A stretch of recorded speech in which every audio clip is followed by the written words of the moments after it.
तो विटनेस से रिलेटेड जो सेक्शन है हमारे, वो सेक्शन आज हम पढ़ेंगे सेक्शन 118 से लेकर, शुरू में कुछ ऐसे प्रोविजन जो डायरेक्ट प्रोविजन है, तो 18, 19, 20, 21 तक मैं मानता हूँ कि डायरेक्ट है।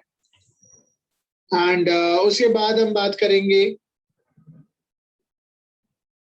बेसिकली आज हम कोशिश करेंगे 132 तक अगर हो जाए तो बेस्ट है। लेट्स सी कि कहाँ तक हो पाता है। नाउ एक ऑथर, यू कैन से एक जूरिस्ट हैं, बेंथम का नाम सुना होगा आप सबने।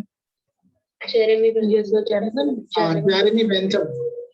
उन्होंने विटनेस को कहा है कि विटनेस जो है, witness are the eyes and ears of justice. कई बार अपने आंसर को अगर ऐसे स्टार्ट करोगे तो अच्छा इंप्रेशन पड़ता है। बेंथम ने कहा है कि विटनेस है, दे आर आईज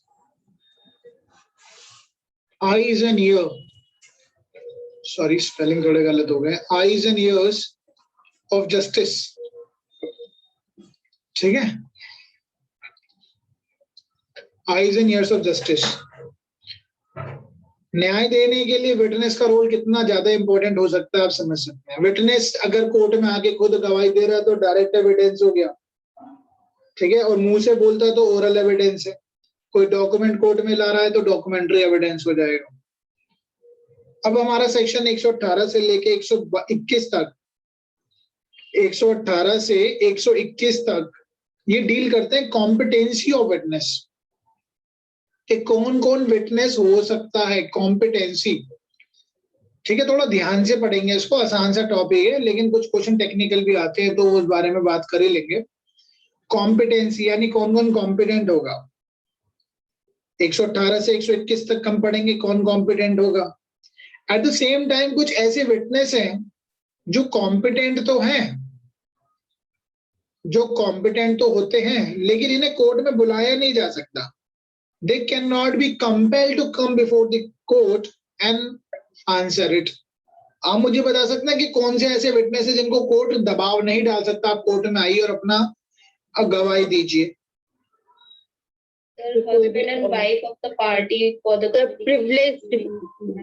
हाँ जी, शादी के दौरान ड्यूरिंग द मैरिज अगर हस्बैंड और वाइफ के बीच में जो बातें हुई हैं उसको लेकर कोर्ट में नहीं बुलाया जा सकता। उसके एक्सेप्शंस भी हम पढ़ेंगे, अभी हम ऊपर से बात कर रहे हैं। तो सेक्शन हमारा 124 से डायरेक्ट सेक्शन में बता देता हूँ 132 तक है, जहां पे कोर्ट कंपेल नहीं कर सकती विटनेस को आने के लिए कोर्ट में। इसमें हम प्रिविलेज कम्युनिकेशन भी पढ़ लेंगे, प्रोफेशनल कम्युनिकेशन भी पढ़ लेंगे, ठीक है, हस्बैंड और वाइफ के बारे में भी पढ़ लेंगे। ठीक है, तो communication made during the marriage वो भी हम पढ़ेंगे, जैसे, और एडवोकेट और क्लाइंट के बारे में भी पढ़ेंगे। ठीक है, कोई सीक्रेट इंफॉर्मेशन है उसके बारे में भी पढ़ लेंगे। कोई सीक्रेट इंफॉर्मेशन है, क्या वो लीक की जा सकती है, वो भी पढ़ेंगे। तो काफी कुछ पढ़ने के लिए है, अच्छा टॉपिक रहता है। एमसीक्यू में तो क्वेश्चन आता ही आता है। अब 118 से ही हम स्टार्ट कर लेते हैं, 118 से। यहाँ लिखा है who may testified. Who may testify का मतलब क्या समझते हैं आप? किसको बुलाया जा सकता है, किसको टेस्ट किया जा सकता है कोर्ट में, कौन गवाही दे सकता है। तो एक बार बेरेट से पढ़ लेते हैं। बेरेट सबसे बेस्ट होता है, बेरेट को पढ़ना, उसके बाद अपनी कमेंट्री लगाना। ये कहता है सिंपली ऑल द पर्सन, हर कोई गवाही दे सकता है, shall be competent to testify unless the court consider that they are prevented from understanding the question put to them.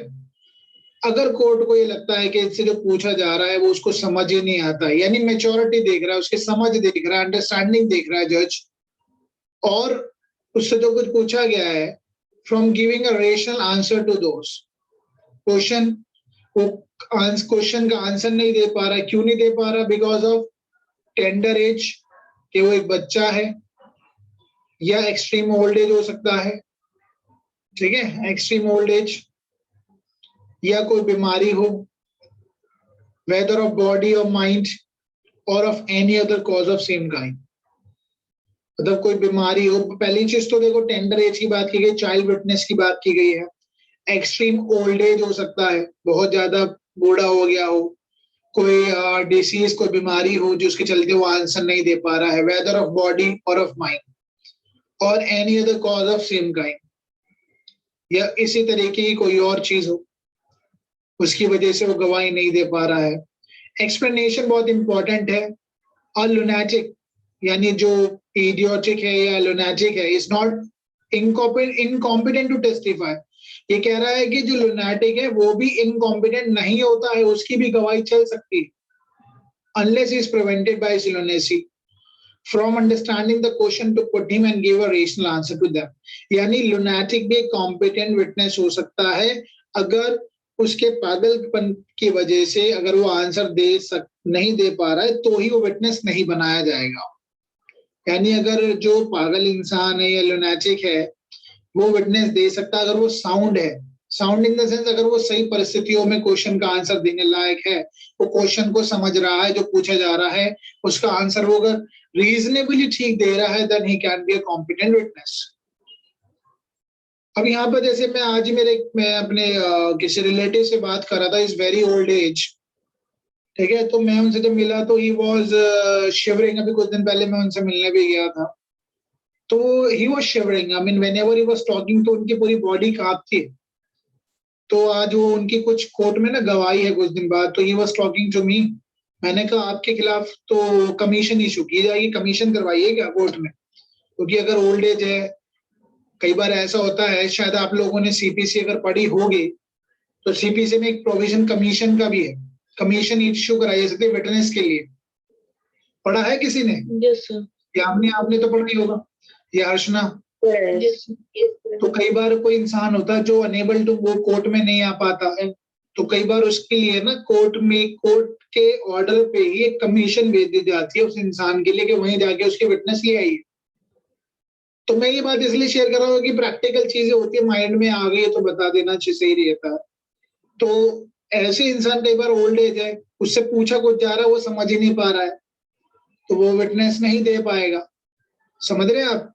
कई बार कोई बहुत बूढ़ा आदमी हो जाता है तो उससे पूछते कुछ और उसे समझ कुछ आता है तो कोर्ट मना कर सकते हैं उसके विटनेस मानने से। या कोई बहुत छोटा बच्चा है, कोर्ट नहीं मान पाएगा। कोर्ट उसे एक मैंने आपसे कुछ दिन पहले एक बात डिस्कस की थी, I hope you can remember. अभी रिसेंटली हाई कोर्ट के ऊपर सुप्रीम कोर्ट ने उसे ऑर्डर दिया। हाई कोर्ट ने क्या पूछा था, हाई कोर्ट ने एक बच्चे से पूछा क्या आप ये बता सकते हैं जज कौन है और वकील कौन है, ये क्वेश्चन पूछा।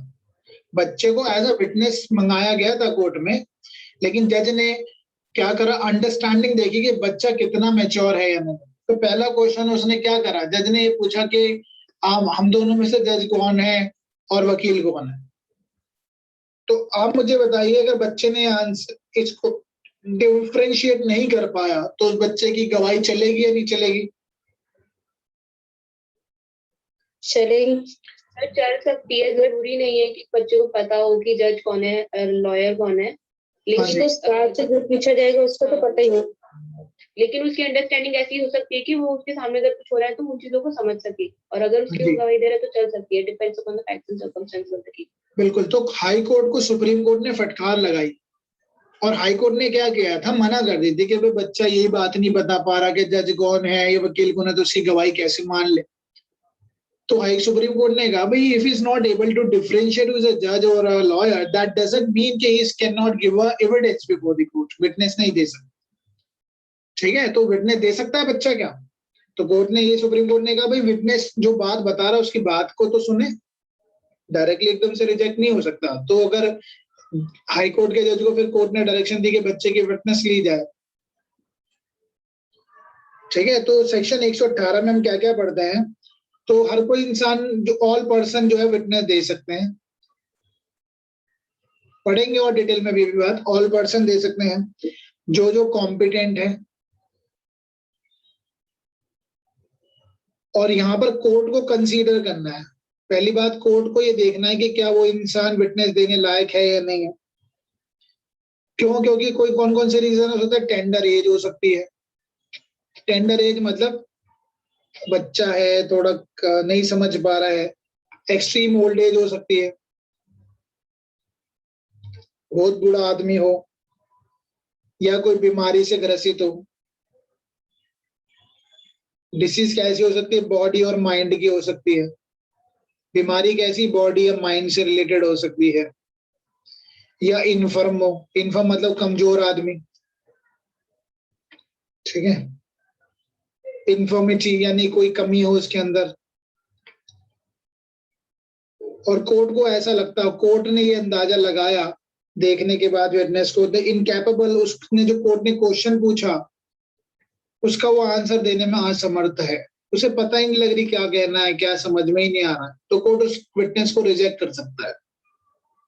और हमने ये बात भी पढ़ी एक्सप्लेनेशन में कि ल्यूनाटिक जो है वो भी एक विटनेस हो सकता है, ठीक है, बशर्ते उसकी ल्यूनाटिक जो है वो भी विटनेस हो सकता है, बशर्ते उसकी because of the lunacy he should not be able to, उसको समझ में, मतलब उसकी जो ल्यूनेटिक है वो भी विटनेस हो सकता है, लेकिन जस्ट बिकॉज ऑफ ल्यूनेंसी के वो विटनेस इसकी वजह से प्रभावित नहीं होना चाहिए। he should be able to understand the question और रीजनेबल आंसर उसका दे पाता है, तो ल्यूनेटिक भी विटनेस दे सकता है। तो कहने का मतलब यह है कि हमारा जो एविडेंस फैक्ट है किसी भी इंसान को मना नहीं करता विटनेस बनने से। Anyone can be a witness. Even अगर हम आगे पढ़ेंगे तो आपने ये भी जाना होगा अंडर सेक्शन 133 में इवन अकम्प्लाइज, ठीक है, अकम्प्लाइज होता है अपराधी, हमें जो साथ मिलकर पार्टनर इन अ क्राइम, ये भी विटनेस दे सकता है अपने दूसरे पार्टनर के अगेंस्ट। समझ में आ गई बात ही बेसिक। तो अभी हम विटनेस से रिलेटेड कई सारे फंडेज हैं वो भी पढ़ लेंगे। अगर कोई लिखना चाहता तो लिख लीजिए, फिर मैं इसके आगे चलता हूँ। अर्चना लिख लिया? Yes sir. Okay, let's proceed. अब जैसे हम सबसे पहले, कई बार क्वेश्चन आ जाता है, शॉर्ट क्वेश्चन आ सकता है, चाइल्ड विटनेस पे अपना आंसर लिखिए। चाइल्ड विटनेस, आपने ऐसे ऐसे विटनेस के मैं आज नाम बताऊंगा, शायद आपने सुने ना भी हो। चाइल्ड विटनेस कौन हो सकता है? कोई भी बच्चा टेंडर एज का हो सकता है। क्या वो गवाही दे सकता है? बिल्कुल दे सकता है, वो भी कॉम्पिटेंट है, बशर्ते उसको क्वेश्चन जो कोर्ट ने पूछा है वो उसको समझ में आ जाए और उसका वो प्रॉपरली आंसर दे पाए, रेशनल आंसर दे पाए। लेकिन फिर भी कोर्ट ये कहती है भाई बच्चे की गवाही जो है थोड़ी सी वो वीक लगती है, इसलिए कोरोबरेशन कर लेना चाहिए, ठीक है, कोरोबरेशन करके देख ले और एविडेंस के साथ। और इसलिए कहा कोर्ट ने कि भाई जो चाइल्ड विटनेस होती है थोड़ी सी डेंजरस होती है,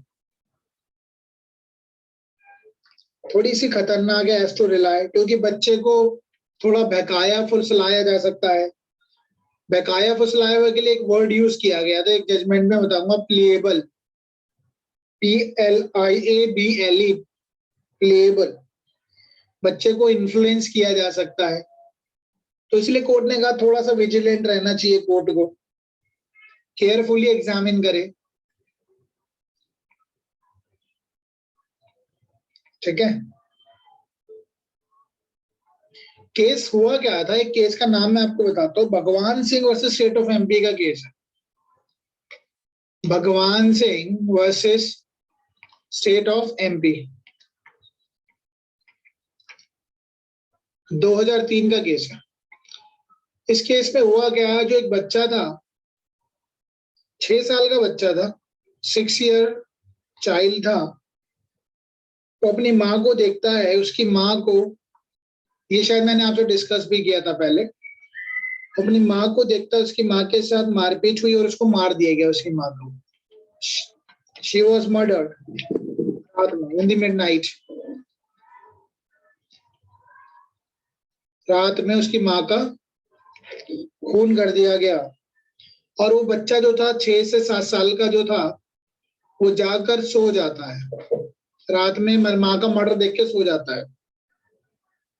अब जब इस बच्चे की गवाही की गई कोर्ट में, तो व्हाट डू यू थिंक, इस बच्चे की गवाही मानी जाएगी कोर्ट में, नहीं मानी जाएगी? क्या इस बच्चे पे रिलाई किया जाए?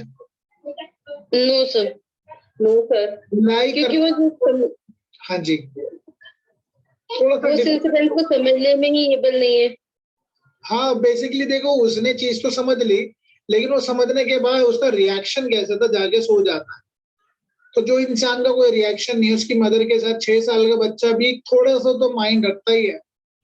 Therefore, the court was hesitate to relying upon the evidence given by the child. तो चाइल्ड की इस गवाही को थोड़ा सा कोर्ट ने हेजिटेट किया, एंड therefore क्योंकि उसका जो कंडक्ट था अननेचुरल कंडक्ट था, सोना एक अननेचुरल कंडक्ट था, it is difficult to rely, इसलिए कोर्ट ने जो ऊपर की जितनी बात की इस केस में कही। ठीक है, जितनी भी बात मैंने ऊपर लिखवाई है वो इसी केस में कही थी, भगवान Singh versus state of MP में। लिख लेंगे अब कई सारी चीजें होती हैं, वो अब बहुत इंपॉर्टेंट होता है।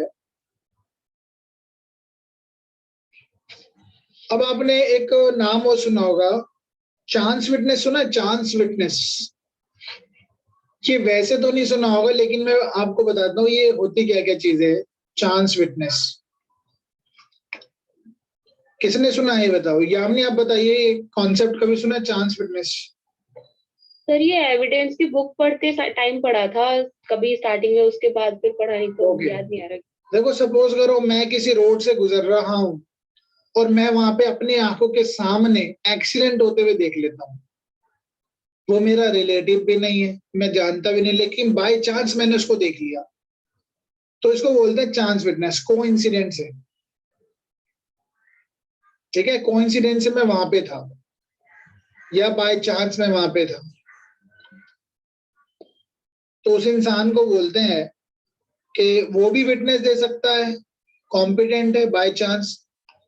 और अक्सर तो बाय चांस ही लोग विटनेस बनते हैं, लेकिन कई लोग होते हैं जो चीज होते हुए देख के भाग जाते हैं, क्योंकि इंडिया में विटनेस प्रोटेक्शन नहीं है। विटनेस प्रोटेक्शन नहीं है, इसमें आधे से ज्यादा लोग तो विटनेस बनना ही नहीं चाहते हैं। और जो विटनेस बन जाता है, पहला कॉलम नौकरी में, क्या कभी आपने कभी विटनेस दी है, ये क्वेश्चन आ रहा है, इससे क्या लेना देना। और वो जो हमारे क्या नाम है नेता लोग, वो डकैती कर ले कुछ कर ले तब भी राजनेता बन जाते हैं, वो प्राइम मिनिस्टर तक बन जाते हैं, होम मिनिस्टर तक बन जाते हैं, मर्डरर। ठीक है, ये तो दुर्भाग्य है हमारे इंडिया का, लॉ थोड़ा इतना घटिया है, क्योंकि जो लॉ बनाने वाले वो ही शासन में बैठे हैं, तो अपने अगेंस्ट तो लॉ बनाएंगे नहीं। ठीक है, चलो, तो कोइंसिडेंस, एक chance witness, competent witness.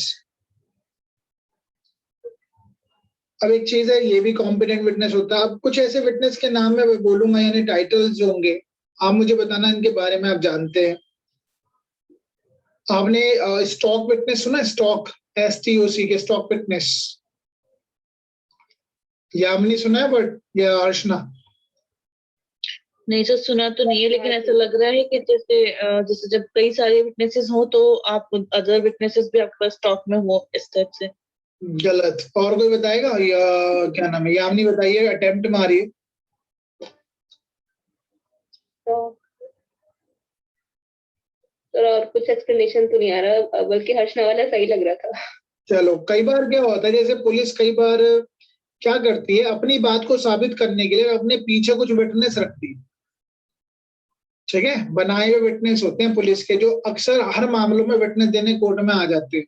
Police के बंदे, पुलिस वाले तो नहीं होते, लेकिन एरिया के कुछ लोग होते हैं ना, भैया तो यहाँ पे भी गवाही दे रहा है, इस मामले में भी गवाही दे रहा है। तो कुछ ऐसे लोग होते हैं, उनको स्टॉक विटनेस कहते हैं, यानी जो पुलिस के कहने पे आते हैं, पुलिस के पीछे बैक एंड में रहते हैं। बैक एंड समझ सकते हैं आप। ठीक है, तो पुलिस ऐसे विटनेस को रखती है अपने केस को मजबूत करने के लिए, तो इनको बोलते हैं स्टॉक। चलो, डिकॉय विटनेस क्या होते हैं, जैसे सपोज कीजिए कई बार जो पुलिस रेड मारती है, ठीक है, पुलिस ने अगर रेड मारी, जैसे इनकम टैक्स ऑफिसर, जब पुलिस रेड मारेगी तो कई बार इनकम टैक्स ऑफिसर वगैरह को भी लेके जा सकते हैं अपने साथ, ताकि वो जैसे कुछ ऐसे नेचर के, जैसे एक्साइज की जब रेड लगी, या गैम्बलिंग वाले नेचर होंगे, तो इस चीज में क्या होता है, अपने साथ है ना, जो पुलिस या एनफोर्समेंट एजेंसीज जो है अपने साथ किसी विटनेस को रखती है। ठीक है, या पुलिस जब रेड मारे तो कुछ ऐसे लोगों को रहेगी, सपोज करो इनकम टैक्स की रेड पड़ी है, तो उस वक्त वो वहां के लोगों को रखेगी, ताकि पुलिस भी फैब्रिकेट ना कर पाए चीजों को, तो इनको बोलते हैं डिकॉय विटनेस। तो आप एक लाइन लिख लीजिए, डिकॉय विटनेस पे लिखना स्टार्ट कीजिए जल्दी से, शॉर्ट क्वेश्चन में शायद आ जाए। चलो स्टॉक विटनेस पे भी मैं लिखवाता हूँ आपको, मिल गया मुझे। पहले डिकॉय लिखिए आप। Yes sir. लिखिए पूरा, इसका बेसिक में लिखना, ठीक है। With the increase of offences, जैसे जैसे ऑफेंस बढ़ते हैं, with the increase of offences relating to excise, with the increases of offenses relating to excise, gambling, illicit trafficking in narcotic drugs and psychopathic substances, narcotic drugs and psychotropic substances, NDPS होती है ना, NDPS की तो अलग से court भी होगी, सुना भी होगा आपने। Yes. illicit traffic in the NDPS आपने सुना होगा, जैसे ड्रग्स वगैरह की सप्लाई होती है ना, तो एनडीपीएस लगता है। अभी जो अब ये पूरी मुंबई पे यही सारा मामला चल रहा था ना, सुशांत कपूर की सुसाइड के बाद, यस सर, सुशांत सिंह की सुसाइड के बाद ये सारा एनडीपीएस का मामला चल रहा था मुंबई में। तो ये एनडीपीएस इसके मामले और इसी तरीके के, and like and due to the impossibility of the procuring evidence, लिखिए आगे। और Yamini, am I audible? Yes sir, Rashna? Yes sir, now you are. ठीक है। Due to the impossibility of the procuring evidence, due to the impossibility of the procuring evidence, कई बार ऐसे मामलों में evidence नहीं आ पाते हैं, in any other way, and with the paramount necessity,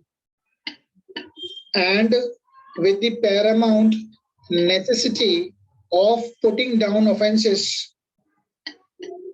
and with the paramount necessity of putting down offenses of this kind,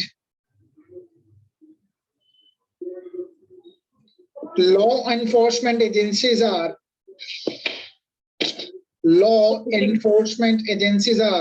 sir putting down के बाद repeat करें। putting down offenses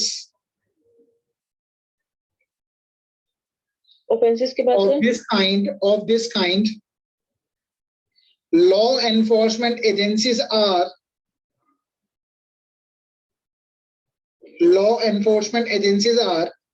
compelled to employ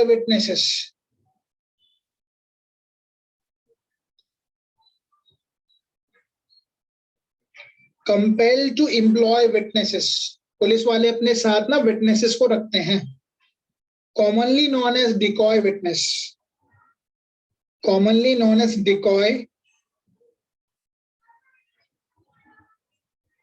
decoys, spies, spy होते हैं ना, spy जासूस, detectives, agent, और एक word और मैं बताता हूं आपको, प्रोवोकेचर। ये वर्ड भी याद लग रहना चाहिए, प्रोवोकेचर्स। पुलिस अपने साथ इन लोगों को रखते ताकि क्योंकि एविडेंस पुलिस कई बार क्या होता है, इसलिए अपने साथ रखते हैं कि कई बार पुलिस खुद ना फंस जाए। तो रेड, जहाँ पे जैसे इनकम टैक्स की रेड करनी है, पुलिस तो जा रही है, साथ साथ अपने इनकम टैक्स ऑफिसर वगैरह को भी लेके जाती है, या किसी और तरीके के एनडीपीएस के मामले हैं तो वही वहां के लोगों को लेके जाएगी, तो उसको बोलते हैं डिकॉय विटनेस। सर ये प्रोवोकेटर का क्या मीनिंग होता है? प्रोवोकेचर क्या मीनिंग होता है सर इसका? ये भी इसी तरीके के लोग हैं जैसे डिकॉय, स्पाइस, जासूस तरीके से जो होते हैं ना, लोग अपने साथ रखते हैं। सर आपने क्या क्या बोला? डिकॉय, स्पाई, एजेंट, प्रोवोकेचर और डिटेक्टिव्स। एजेंट, प्रोवोकेचर, भाई इतना लिखो। और देखो होता क्या है, मैं आपको बताता हूँ एक चीज और। कई बार क्या होता है, जैसे स्पाइस की बात आ गई ना, चलो वो तो बात समझ में आ गई, एक रेड करने के साथ लेके गए। कई बार क्या होता है, बेसिकली क्या होता है, मैंने एक चीज आपको केस कराया था, अगर कोई मुझे बता देगा ना, आई विल रियली इम्प्रेस्ड। एक केस था आर वर्सेस क्रिस्टो का। Yes sir. क्या है ये केस? सर ये वही वाला है क्या जिसमें वो लड़की थी और उसको उसके टीचर ने बोला था कि नहीं, गलत। और कोई बताएगा, अटेम्प्ट करेगा? यामिनी आप बताओ, शुरू में ही करवाया था कि ये सर इतना बताइए कि उसके बाद था जो आपने मैंने आपको बताया था पुलिस क्या करती है। पुलिस ने एक ट्रैप किया, एक नकली शॉप बनाई, झूठी शॉप, और उसमें ये अफवाह फैलाई कि हम चोरी का सामान खरीदते हैं।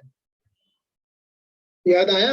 हम चोरी का सामान खरीदते हैं, तो जो जितने भी चोर थे सारे सामान बेचने आ गए वहां पर, और पुलिस ने धर धर पहुंच लिया सबको।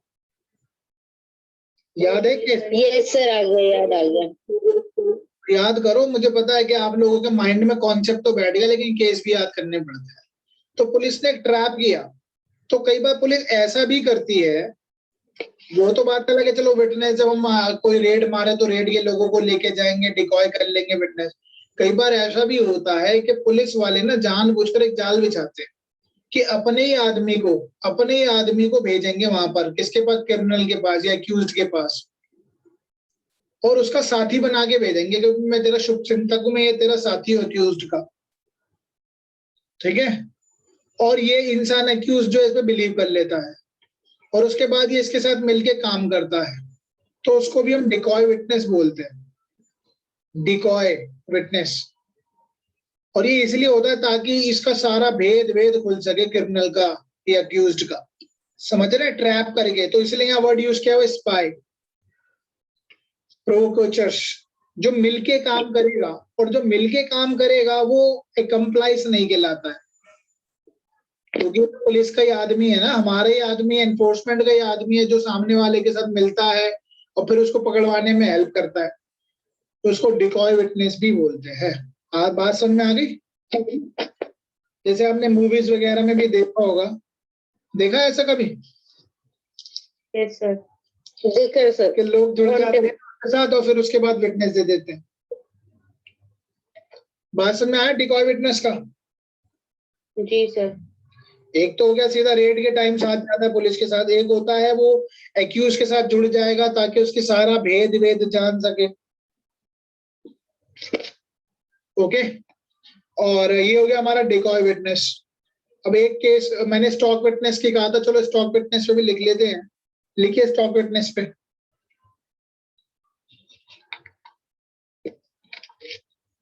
स्टॉक विटनेस कौन होगा? स्टॉक का मतलब पता लग रहा है ना कि हमने कुछ स्टॉक रखा हुआ है पीछे, जब जरूरत पड़ेगी तो निकाल लेंगे। तो स्टॉक विटनेस क्या कहलाता है? लिखिए, stock witness is the person,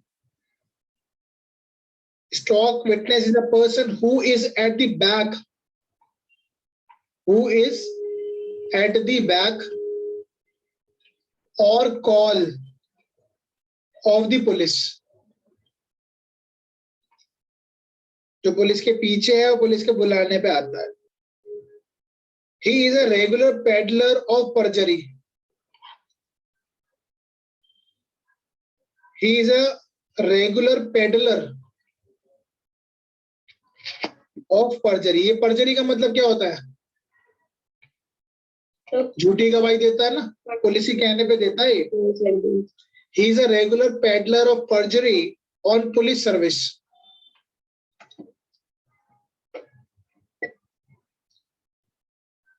इसको हम टेलर्ड टेस्टिमनी भी बोल देते हैं कई बार। ठीक है? He obliged police with his tailored testimony. He obliged police with his tailored testimony. ये टेस्टिमनी देता है मतलब झूठी गवाही देता है पुलिस के कहने पर, मतलब टेलर्ड बनी हुई बातें होंगी। बिकॉज समटाइम हिज लिवलीहुड, कई बार पुलिस वाले इसको पैसा भी देते हैं इस काम के लिए, इसी लिवलीहुड है ये। कोर्ट पुलिस वालों की हेल्प करता है, ये पुलिस वालों के कई बार साथ चला जाता है।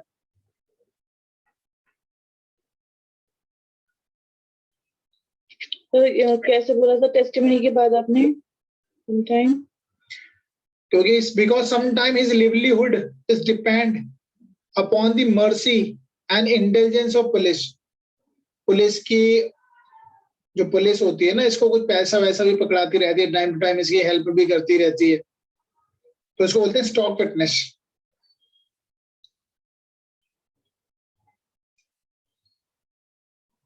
जैसे पुलिस कई बार क्या कहती है, because sometimes his livelihood is depend upon the mercy and indulgence of police. Indulgence. जैसे आपको एक केस नाम मैं बता देता हूँ, दूधनाथ पांडे का केस था। दूधनाथ पांडे, ठीक है, स्टेट ऑफ यूपी का केस था। 1981 का केस है, दूधनाथ पांडे। सुप्रीम कोर्ट ने इस केस में क्या कहा है? अच्छा आप बताओ, ऐसे विटनेस का रिलायबिलिटी कैसी रहेगी?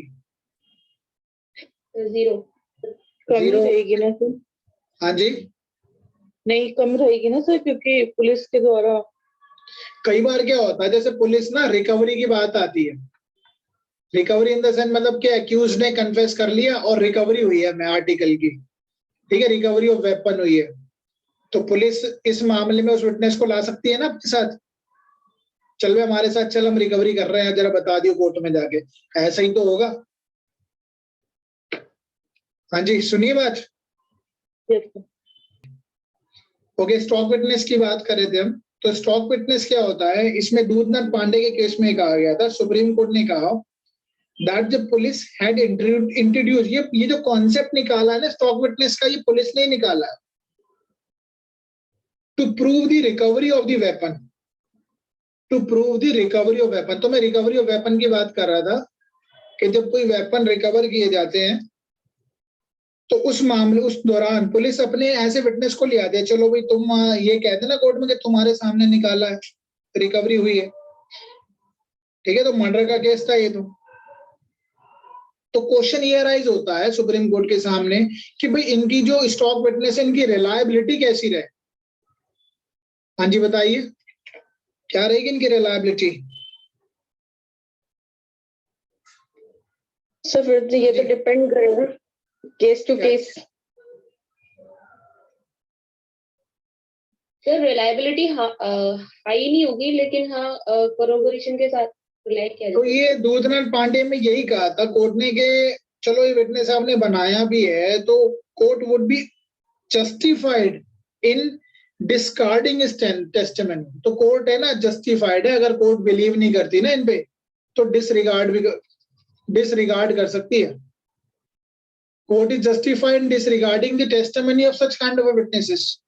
तो कोर्ट विल नॉट हेजिटेट कि तो तुम्हारे साथ ही, तो तुम्हारा ही बंदा है, तुम ही ले आए, ठीक है। अक्सर तुम, अब मैं एक कहानी बताता हूँ, आपने डिलाइट सिनेमा सुना होगा दिल्ली में? Yes sir. सुना है डिलाइट सिनेमा? सर शायद आपने ही बोला, बताया था मुझे। डिलाइट सिनेमा के बाहर एक पानी वाला, हाँ जी, ये यहाँ पर है दरियागंज में, है डिलाइट। हाँ जी, तो दिल्ली गेट जब फिरोजा कोट है ना, वहां पर है डिलाइट सिनेमा। तो चलो वहां पर एक पानी रेडी लगाने वाला था, पानी की रेडी लगाता था वो। तो वो कम से कम 1500 केस में विटनेस बन चुका है वो, और वो स्टॉक विटनेस है, पुलिस से कहने पे वो काम करता है सारा। 1500 केस में, ये फैक्ट की बात है, विटनेस बन चुका है, उसका काम ही विटनेस देना है। तो कहां से बिलीव कर लेगी कोर्ट इस पे कि इसका तो काम है, तो पेशेवर विटनेस है। और वैसे तो देखो विटनेस खरीदे भी जाते हैं, आप सब जानते ही होंगे, ठीक है।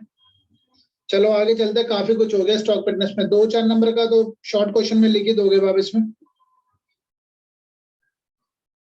ठीक है। ओके, तो आपने पढ़ा स्टॉक विटनेस, आपने पढ़ा डिकॉय विटनेस, एंड बाकी हॉस्टाइल विटनेस के बारे में बाद में बात करेंगे, जो मुकर जाता है अपनी बात से। हमने पढ़ा मटेरियल विटनेस।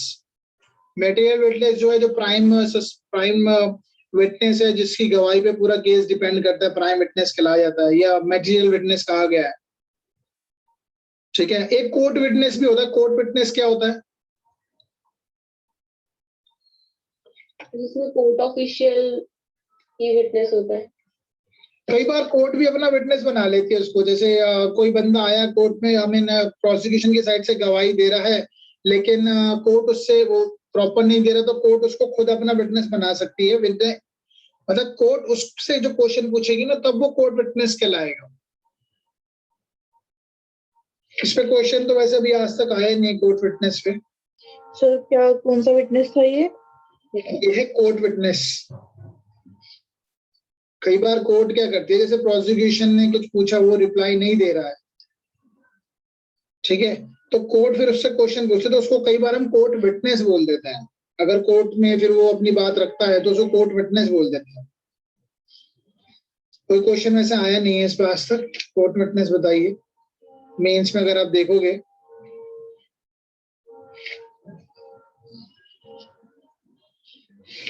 ठीक है, और भी चलो आगे चलते हैं इसमें।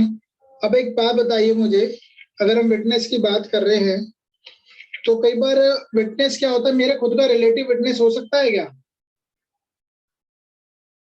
सर हो सकते सर विटनेस तो। हाँ श्रेष्ठा, कुछ कहना चाहते हैं आप?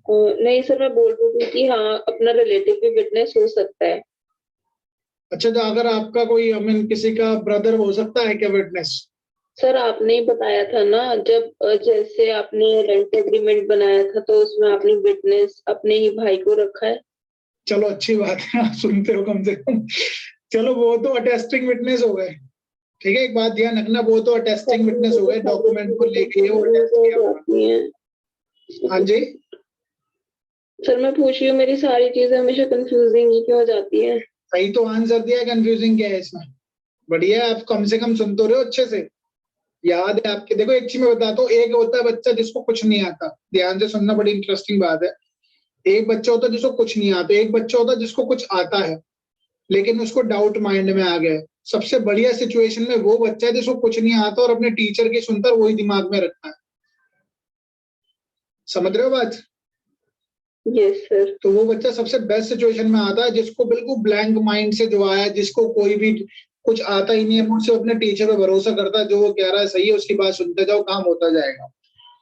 ठीक है, तो वो सबसे इजी सिचुएशन होती है उसके लिए पढ़ना, कि हाँ जो वो कहेंगे मैं तो उसको मान लूंगा। अब आता है, मैं बात कर रहा था रिलेशन विटनेस।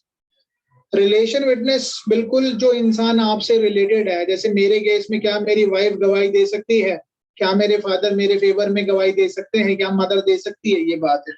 आप लोग बताइए, क्या कोई विटनेस ऐसे दे सकता है? कोर्ट मानेगी उस विटनेस को? ये सर जैसे डाउरी वाले केस में डाउरी डेथ हो गई या इस तरह से कुछ हो गया तो वहां पे तो रिलेटिव दे सकते हैं ना, तो बोल देंगे कि हाँ ये मतलब हमारी बेटी को बहन को परेशान करता था। हाँ जी, देखो विटनेस तो सिविल क्रिमिनल दोनों में दी जाती है। हाँ ठीक है, तो क्वेश्चन ये है, क्या रिलेशन विटनेस जो होता है, जो संबंधित विटनेस है, उसकी गवाही ली जाएगी या नहीं ली जाएगी? तो फिर वो तो सिविल केस में भी हो सकता है ना, जैसे अगर आपने पैसे लिए हैं। हाँ बिल्कुल, दोनों केस में ली जाती है, पर थोड़ी क्रेडिबिलिटी की फर्क पड़ जाता है, हल्का फुल्का आएगा, लेकिन वो भी कोर्ट, अगर कोर्ट कॉन्फिडेंस है कि जो आपका रिलेशन में कोई विटनेस दे रहा है वो सही दे रहा है, रिलायबल है, नॉट टेम्पर्ड है, इन्फ्लुएंस नहीं है, तो चाहे वो आपका सगा बेटा ही क्यों ना हो। ठीक है, तो interested person as a witness या रिलेशन विटनेस, तो इसको बोलते हैं, केस था union of India versus Savita Sharma का, union of India versus Savita Sharma,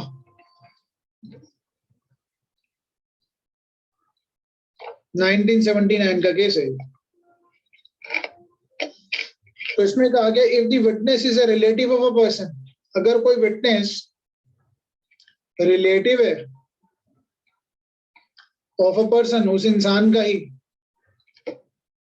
who produces him, कि मैंने बुलाया, मैंने अपने रिलेटिव को बुला लिया, मैंने कोर्ट में बुलाया अपने रिलेटिव को कि भाई बताइए,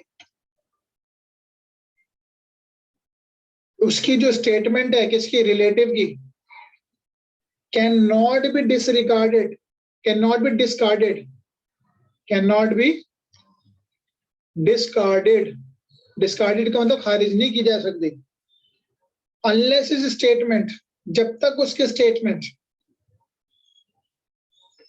unless is statement is tainted, tainted,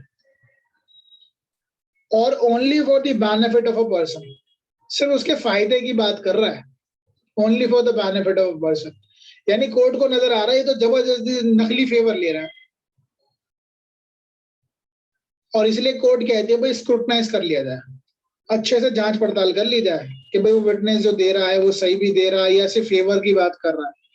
तो कोर्ट के पास ना जो भी विटनेस अगर लाती है तो कोर्ट पहले स्क्रूटनाइज भी तो करते हैं कि विटनेस जो दे रहा है वो ठीक भी इंसान है या नहीं है, या उसकी गवाही को कोर्ट जब दे भी देगा तो कोर्ट के ऊपर डिपेंड करता है कि उसकी गवाही को कितना माने, इफेक्टिवली माने या ना माने जजमेंट देते वक्त। तो जो क्रेडिबिलिटी ऑफ विटनेस है वो खराब नहीं हो जाती। क्रेडिबिलिटी क्या होती है? हाँ जी, ट्रस्टवर्दीनेस, रिलायबिलिटी। हाँ, क्रेडिबिलिटी को हम साख लिख सकते हैं कि साख उस इंसान की कितनी साख है। तो क्रेडिबिलिटी खराब नहीं हो जाएगी, उसके ट्रस्टवर्दीनेस, साख, इमेज, अगर वो अपने ही भाई के केस में गवाही दे रहा है तो ठीक है, उससे क्रेडिबिलिटी पे कोई प्रभाव नहीं पड़ेगा। बट कोर्ट फिर भी विजिलेंट रहेगी, स्क्रूटनाइज करके देखेगी कि भाई वो टेंटेड ना हो।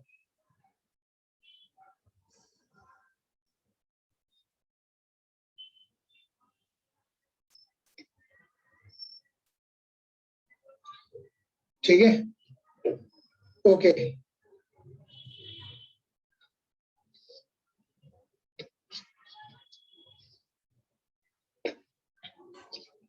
तो ये हमने करा थोड़ा सा विटनेस के बारे में। अच्छा, अब एक बात और बताइए, जैसे विक्टिम ऑफ रेप है, विक्टिम ऑफ रेप जो होता है, क्या ये विक्टिम जो है क्या ये विटनेस हो सकता है? विक्टिम ऑफ रेप यानी प्रोसिक्यूट्रिक्स बोलते हैं इसको वर्ड में ना, प्रोसिक्यूट्रिक्स, प्रोसिक्यूट्रिक्स, क्या ये कॉम्पिटेंट विटनेस है सेक्शन 118 के अंदर? Yes sir. जैसे इंजर्ड आदमी की विटनेस मानी जाती है ना, ऐसे ही जो प्रोसिक्यूट्रिक्स है उसकी भी विटनेस मानी जाती है। और इनफैक्ट आपको ये भी पता होगा कि जो प्रोसिक्यूट्रिक्स की विटनेस है तो वो अनकॉरोबरेटेड भी चल जाती है, ठीक है, और एविडेंस में कहीं नहीं लिखा कि इट शुड बी कॉरोबरेटेड। और केस भी हम आगे करेंगे, स्टेट ऑफ महाराष्ट्र का था, सीके सिंह का केस है, सीके जैन का, वो हम आगे करेंगे केस, ठीक है, बड़ा अच्छा केस रहेगा, ये आगे पढ़ेंगे, तो भी सिर्फ रेफरेंस के लिए लिख लो इसको, ठीक है, आगे चलना है क्योंकि हमें। तो प्रोसिक्यूटर्स की जो विटनेस है वो अपने आप में बहुत इफेक्टिव होती है, और सीके जैन में यही कहा गया था कि ये कहीं नहीं लिखा है कि जो प्रोसिक्यूटर्स की विटनेस है उसको कॉरोबोरेशन जरूरी है। अभी हमने क्या पढ़ लिया? सेक्शन 118 में कोई डाउट है? And we proceeding towards section 119, ठीक है। तो यानी बच्चा भी विटनेस हो सकता है, एंड बूढ़ा भी हो सकता है, इन्फर्म भी हो सकता है, ठीक है, और चाइल्ड विटनेस के बारे में हमने पढ़ी लिए, तो वो लोग भी विटनेस हो सकते हैं। अब हम पढ़ेंगे सेक्शन 119 में। सेक्शन 119 जो कहता है, पहली चीज इसकी जो टाइटल, आप एक्सक्यूज मी सर। हाँ जी बोलिए। सर ये चाइल्ड विटनेस होगा, इसमें कॉरोबरेशन ही होगा, मस्ट है ना? देखो एज पर डिपेंड करता है, बच्चे की एज है, उसकी टेंडर एज है, तो कोर्ट कॉरोबरेट करेगी।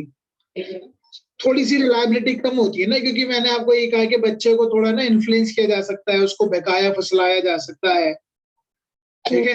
अब देखो पेरेंट्स है, पेरेंट में सपोज करो फादर नहीं, अगर मदर को मार दिया बच्चे ने देखा, तो कहीं ना कहीं बच्चा जो अपने फादर से भी तो जुड़ा होता है ना, तो क्या पता फादर ने बहका फुसला दिया, तो कोर्ट कॉरोबरेट करती है चाइल्ड विटनेस केस में। अच्छा ये बात बताओ, स्नीफर डॉग जो होता है वो विटनेस हो सकता है? स्नीफर डॉग नो सर, ये से एविडेंस।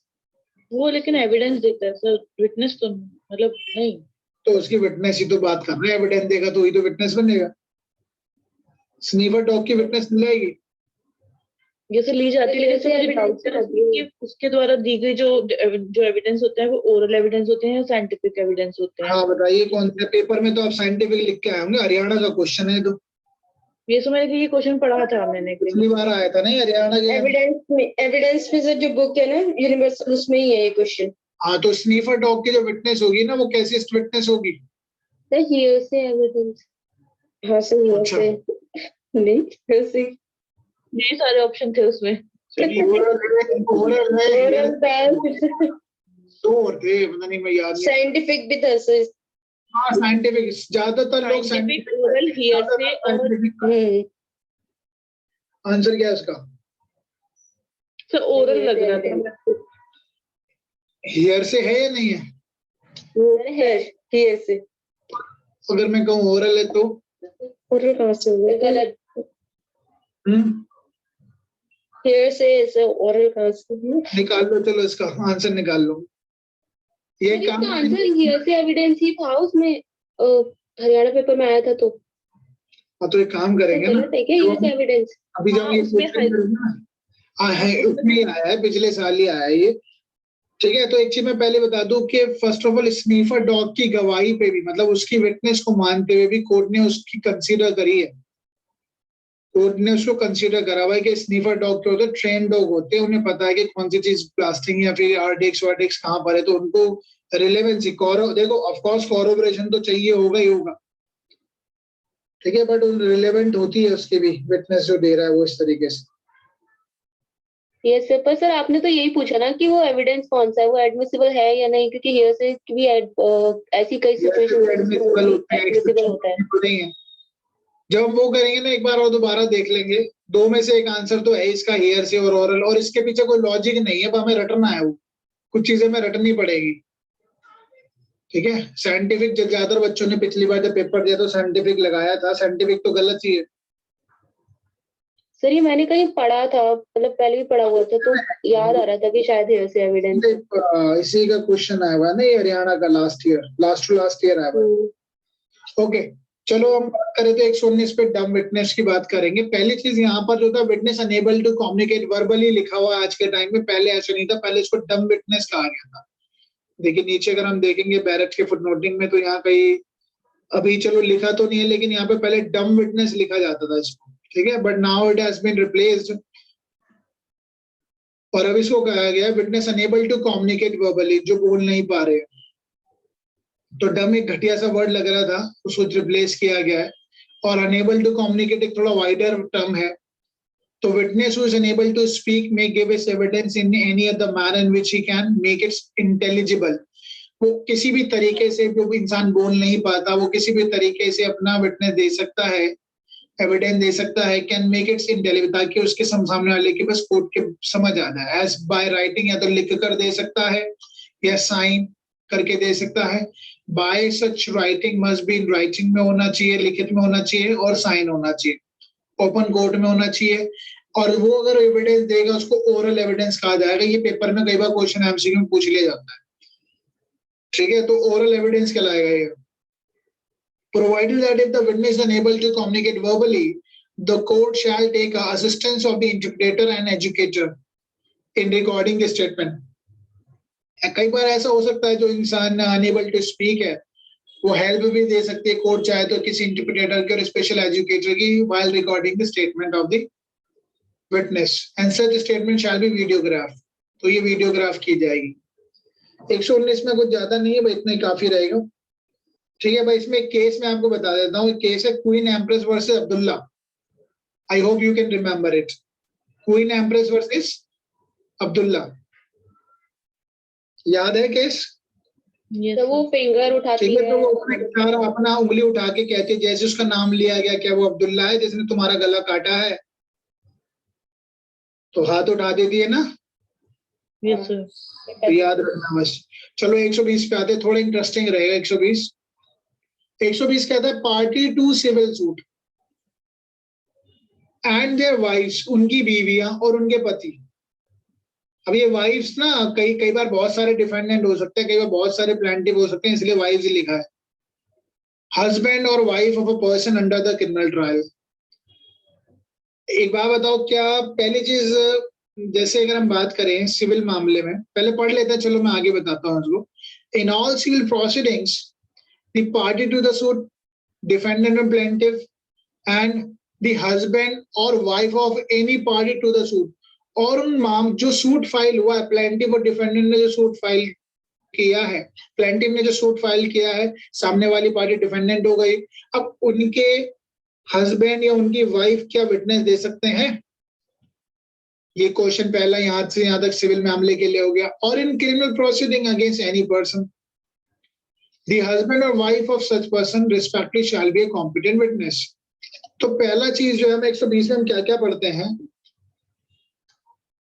120 में हम पहले पढ़ेंगे कि parties to the suit, parties to suit. अच्छा एक बात बताइए, जो पार्टी है प्लेंटिव जो है सूट की बात कर रहे हैं तो इसलिए मैं पी लिख रहा हूं और यहाँ पे मैं डी लिख रहा हूं, क्यों? क्योंकि प्लेंटिव और डिफेंडेंट होते हैं।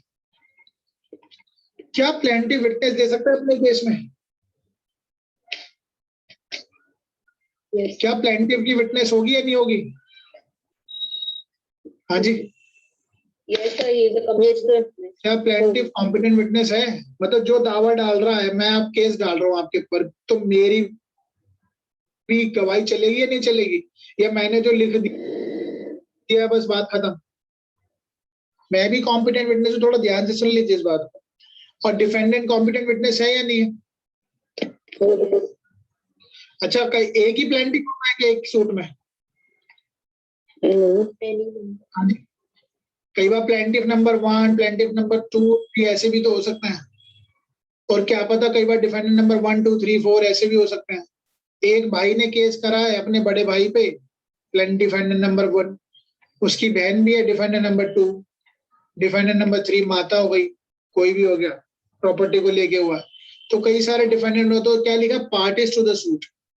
ये सारे कॉम्पिटेंट विटनेस हैं, यहाँ के भी यहाँ पे भी। पहली बात, अब इस प्लेंटिव ये जो एक, अगर ये एक ह्यूमन बीइंग है तो इसका कोई हस्बैंड हो सकता है प्लेंटिव का? हो सकता है या नहीं होगा? ऐसा कोई नहीं होगा। अगर ये वाइफ है, वाइफ ने दावा डाला तो इसका हस्बैंड होगा, और अगर ये हस्बैंड है तो इसकी वाइफ होगी। तो क्या ये दोनों, मतलब दोनों क्या एक ही होगा? जब एक पार्टी बनेगा तो दूसरा तो हस्बैंड या वाइफ में से एक ही होगा। तो क्या हस्बैंड, वाइफ ने सूट डाला,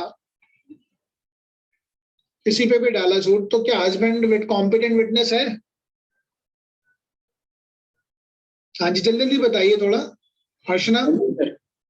यस सर, हो सकता है। और अगर डिफेंडेंट, यहाँ पे सपोज करो डिफेंडेंट एक वाइफ है, डिफेंडेंट एक वाइफ है, तो क्या इस वाइफ के फेवर में हस्बैंड गवाही दे सकता है, नहीं दे सकता? Yes, sir. Yes sir. जल्दी बोलिए, कम ऑन, क्विकली। दे सकते हैं। दे सकता है। दोनों साइड से पॉसिबिलिटी, प्लेंटिफ की साइड से हस्बैंड में वाइफ में से कोई भी कॉम्पिटेंट विटनेस होता है, डिफेंडेंट में से भी, और पार्टीज अमंग देमसेल्फ भी विटनेस हो सकती है। ठीक है, तो इसके दो बात हो गई। एक तो पहला वाले पॉइंट हो गया, party to the suit, plaintiff और डिफेंडेंट कॉम्पिटेंट विटनेस होते हैं। और दूसरी बात ये हो गई कि कितने भी प्लेंटिफ हो, कितने भी डिफेंडेंट हो, ये भी कॉम्पिटेंट विटनेस होंगे। दूसरी बात क्या है, हस्बैंड और वाइफ सिविल मामले में, हस्बैंड और वाइफ सिविल मामले में किसी भी साइड से, चाहे यहाँ से कॉम्पिटेंट विटनेस हो सकते हैं। ठीक है, सपोज करो मैंने एक दावा डाला है, कोई सूट फाइल करा है, तो क्या मेरी वाइफ कॉम्पिटेंट विटनेस हो सकती है? बिल्कुल हो सकती है सिविल मामले में। अब दूसरी बात कर लेते हैं क्रिमिनल मामले की। सर हाँ जी, बोलिए। अपने ये जो सेकंड वाला पॉइंट है ना, ये एक बार बोलना। अरे क्या नाम है, अर्चना, सपोज कीजिए सिविल मामले की बात कर रहा हूँ, आपके हस्बैंड ने किसी पे सूट डाला है। नहीं सर, डिपेंडेंट वाला बोल रही हूँ, जो बीच में लिखा है ना दोनों के आपने, ये हाँ ये वाला। ये तो कुछ नहीं है। नहीं, आपने बोला था तीन, ये मैंने कहा है, देखिए सुनिए, कोई बात नहीं, प्लेंटिफ है ये, प्लेंटिफ मैं ऐसे समझाता हूँ। ए है, ए ने सूट डाला XYZ पे, XYZ कंपनी पे डाला सूट, ठीक है, दावा डाला है। ए एक मेल है, ठीक है, मेल है, शादीशुदा मेल है। तो क्वेश्चन है, क्या इसकी वाइफ कॉम्पिटेंट विटनेस है या नहीं है?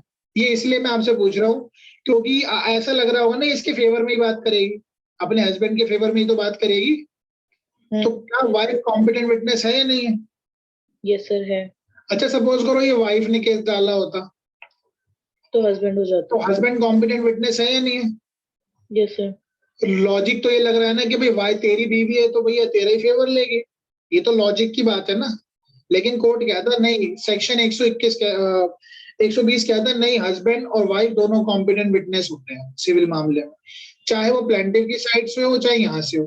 सपोज करो हस्बैंड के ऊपर केस हो गया, सिविल केस, हस्बैंड के ऊपर केस हो गया सिविल केस, तो वाइफ क्या कॉम्पिटेंट विटनेस है या नहीं है? यस सर है। अगर सपोज करो वाइफ के ऊपर केस हो गया तो हस्बैंड कॉम्पिटेंट विटनेस है या नहीं है? वो भी है। तो बस 120 तो कहता है सिविल मामले में।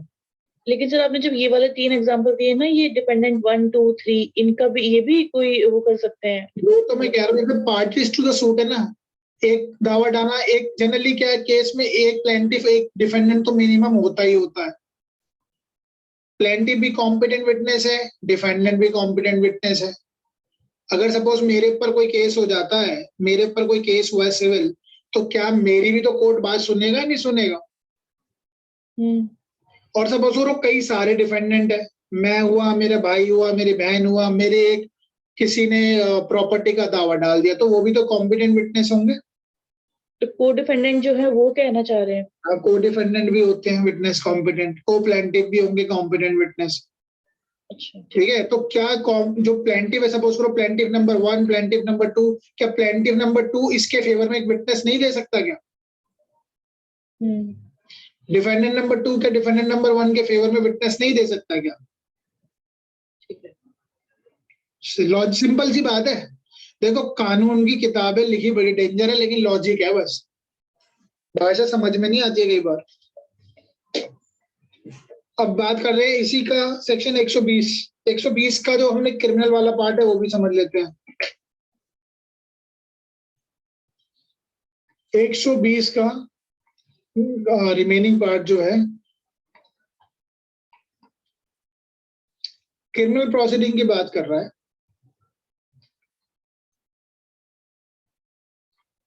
सेम बात है, ज्यादा इसमें दिमाग नहीं लगाना, सेम चीज है जो हमने सिविल में बात करी क्रिमिनल पे। सपोज करो हमने केस फाइल किया है, एक एक्यूज के खिलाफ हमने कंप्लेंट करी है, ठीक है, मैंने या मेरी वाइफ ने कंप्लेंट करी है एक एक्यूज के खिलाफ। वाइफ ने एक्यूज के खिलाफ कंप्लेंट करी, तो क्वेश्चन ये है क्या हस्बैंड कॉम्पिटेंट विटनेस है इस मामले में? हो सकता है नहीं हो सकता? हाँ जी बताइए जल्दी से। Yamini, I am audible? Yes sir. Okay, चलो बताइए जल्दी से। मेरे बात दोबारा ध्यान से सुनिए। मेरी वाइफ ने कंप्लेनेंट है, एक कंप्लेंट करी किसी एक्यूज के खिलाफ। सपोज करो छेड़ाखानी की कर दी, 509 की कर दी आईपीसी की, इंसल्ट की कर दी, तो उसने उल्टू उटपटांग बोला है। तो क्या मैं कोर्ट में गवाही दे सकता हूँ कि हाँ मेरे सामने इस थर्ड पर्सन ने मेरी वाइफ को उल्टा उटपटांग बोला है? क्या हस्बैंड कॉम्पिटेंट विटनेस होगा? Yes yes. उल्टा कर लेते हैं, मेरे को उल्टा उटपटांग किसी ने बोल दिया, क्या मेरी वाइफ दे सकती है विटनेस? जल्दी जल्दी बोलिए, कम ऑन। Yes sir. तो यही तो लिखा, और क्या लिखा है 120 में? पढ़ के बताइए। ठीक है सर, इस केस में कोर्ट प्रिज्यूम नहीं करेगा कि वो मतलब जो है प्रेजम्पशन नहीं है, ऐसा कहीं लिखा ही नहीं है कि प्रेजम्पशन के हस्बैंड फेवर लेगा बीवी का, बीवी फेवर लेगी उसकी। लेकिन कोर्ट थोड़ा सा ही विजिलेंट रहता है कि भाई तो एक बार बताओ, अभी मैंने रिलेटिव विटनेस ही तो बताया था, रिलेटिव जी, वो भी तो रिलेटिव विटनेस में तो आ रहे हैं सारे, मम्मी पापा बहन भाई बीवी बेटा। तो कोर्ट थोड़ा सा विजिलेंट रहता है कि भाई और चीज भी देख लूं। सही है, मतलब सोली उसी के ऊपर प्रोसिक्यूशन मतलब सोनली पे भी दे सकता है, सोनली पे भी दे सकता है, बट कोर्ट को कॉन्फिडेंस आना चाहिए। जब तक कोर्ट को लगेगा नहीं, कई बार क्या हो सकता है भाई तो बीवी का फेवर ही लेगा या हस्बैंड का फेवर ही लेगी बीवी, तो कोर्ट कह सकती है ना अपनी बात को सिद्ध करो beyond reasonable doubt. Criminal case में तो सामने वाले को तो प्रेज्यूम चलेगी इनोसेंट है, इसने कुछ क्राइम नहीं करा। आप अगर कोर्ट में कह रहे हैं तो अपनी बात को सिद्ध कीजिए, माना चलो आप विटनेस है, आपकी बीवी बताइए। तो यहाँ पढ़ते हैं इन criminal proceeding against any person समझ में आ गया कौन? थर्ड पर्सन, द हस्बैंड और wife of such person respectively shall be a competent witness. ठीक है, और वाइस वर्सा भी हो सकता है। क्रिमिनल प्रोसीडिंग हुई against any person the husband और वाइफ ऑफ सच पर्सन, उस पर्सन का भी कॉम्पिटेंट विटनेस होगा। यानी जिसके खिलाफ केस हुआ है, यहां से तो हमने चलो बात कर ली, क्या इस एक्यूज्ड की जो वाइफ है वो कॉम्पिटेंट पर्सन होगी विटनेस देने के लिए? Yes sir. सपोज करो ये कोर्ट में ये बात सिद्ध करना चाहता है, ध्यान से सुनना, बहुत सिंपल सी बात है, किताबों में बैरक में समझ में नहीं आती है। अक्यूज ये कहना चाहता है कि जनाब जब ये इन्होंने मेरे पे एलिगेशन लगा रहे हैं जिस दिन का, मैं तो उस दिन मुंबई में था, और मैं मुंबई में था तो कौन सा सेक्शन अप्लाई हो रहा है एविडेंस एक्ट का? बताइए जल्दी से, quickly, come on. Section 11 at the time it's highly improbable, एक हाईली इम्प्रोबेबल, और मैं किसके साथ था? अपनी बीवी के साथ था। तो क्या बीवी विटनेस दे सकती है कोर्ट में आगे? Yes sir. तो भाई इतनी सी तो बात है, और क्या है? ठीक है, इतनी सी बात समझ में आ गई। 121 सर ये 103 में इसका कवर हो सकता है, बर्डन ऑफ वाइफ के ऊपर आ सकता है कि वो प्रूव करेगी इस पर्टिकुलर फैक्ट को। 103 भी वो प्रूव करेगा, एलिबाई जो है ना वो प्रूव करता है इसमें। एलिबाई है ना 103, वो एक्यूज प्रूव करेगा, वो तो विटनेस है पर्टिकुलर फैक्ट। ओके, 121 की बात करते हैं। अब 121 में क्या लिखा है? जज और मजिस्ट्रेट। क्या जज और मजिस्ट्रेट विटनेस हो सकते हैं? हाँ जी, क्या जज और विटनेस मजिस्ट्रेट हो सकते हैं?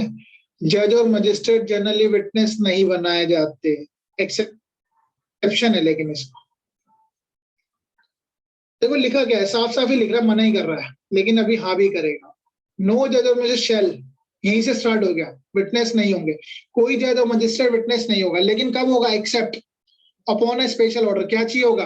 Special order of some court to which is subordinate, यानी जिस कोर्ट के नीचे वो आता है, यानी उसके सुपीरियर का कोर्ट का ऑर्डर चाहिए होगा। To be compelled to answer any question, कि उस जज से कुछ क्वेश्चन पूछा जा सके। As to his own conduct, उसके खुद के कंडक्ट को लेकर जज के इन कोर्ट एज सच, जज और मजिस्ट्रेट के रूप में जब बैठा है उसका कंडक्ट क्या था उस दिन। और as to anything which came to his knowledge, जो उसके जानने में आया हो, उसकी नॉलेज में कोर्ट के सामने कुछ चीज हुई हो। इन कोर्ट्स एज सच जज और magistrate, but he may be examined as to other matter which occurred in his presence while he was so acting. देखो इसमें भी ना तीन चीजें हैं, वो ध्यान से समझ लेते हैं। जनरली जज और मजिस्ट्रेट को विटनेस नहीं बनाया जाता है, बट एक्सेप्शन क्या है? बिल्कुल बनाया जा सकता है। कब? जब उसके सुपीरियर से ऑर्डर आ जाए, सुपीरियर कोर्ट ऑर्डर दे दे कि हाँ भाई ठीक है, उस जज को बनाया जा सकता है। अब जब सुपीरियर ऑर्डर देगा, अगर सपोज करो ऊपर से ऑर्डर आ गए, then he can be compelled to be a witness. किस किस चीज को लेकर? अपने खुद के कंडक्ट को लेकर, कि भाई मेरा कंडक्ट कैसा था उस दिन कोर्ट में। In relation to the case tried by him, उसने जो केस को सुना है, कोर्ट पूछ सकती है ना विटनेस से कि भाई ये जो आपने केस किया है तो इसमें आपका भी कंडक्ट कैसा रहा था। His conduct in relation to the case tried by him, उसके द्वारा जो केस चलाया गया है। He made to depose anything which he came to his knowledge, उससे ये पूछा जा सकता है कि भाई आपके नॉलेज में क्या नजर आया उस दिन। Came to knowledge, ट्रायल के दौरान आपको कुछ चीजें ऐसी नजर आई हो। देखो कई बार जैसे बिहेवियर ऑफ विटनेस होता है। हाँ जी, क्या बिहेवियर ऑफ विटनेस समझते हैं आप क्या होता है? जैसे उस वक्त जब कोर्ट में ट्रायल चल रहा था तो विटनेस ने ही एक्यूज ने गाली गलौज कर दी, वहां पे लड़ाई झगड़ा कर दिया, तो क्या इस बात का विटनेस तो कोर्ट के सामने ही हुआ है ना? हाँ जी बताइए, ये घटना तो कोर्ट के सामने ही घटी है, तो क्या उस बात का विटनेस दिया जा सकता है? Yes sir.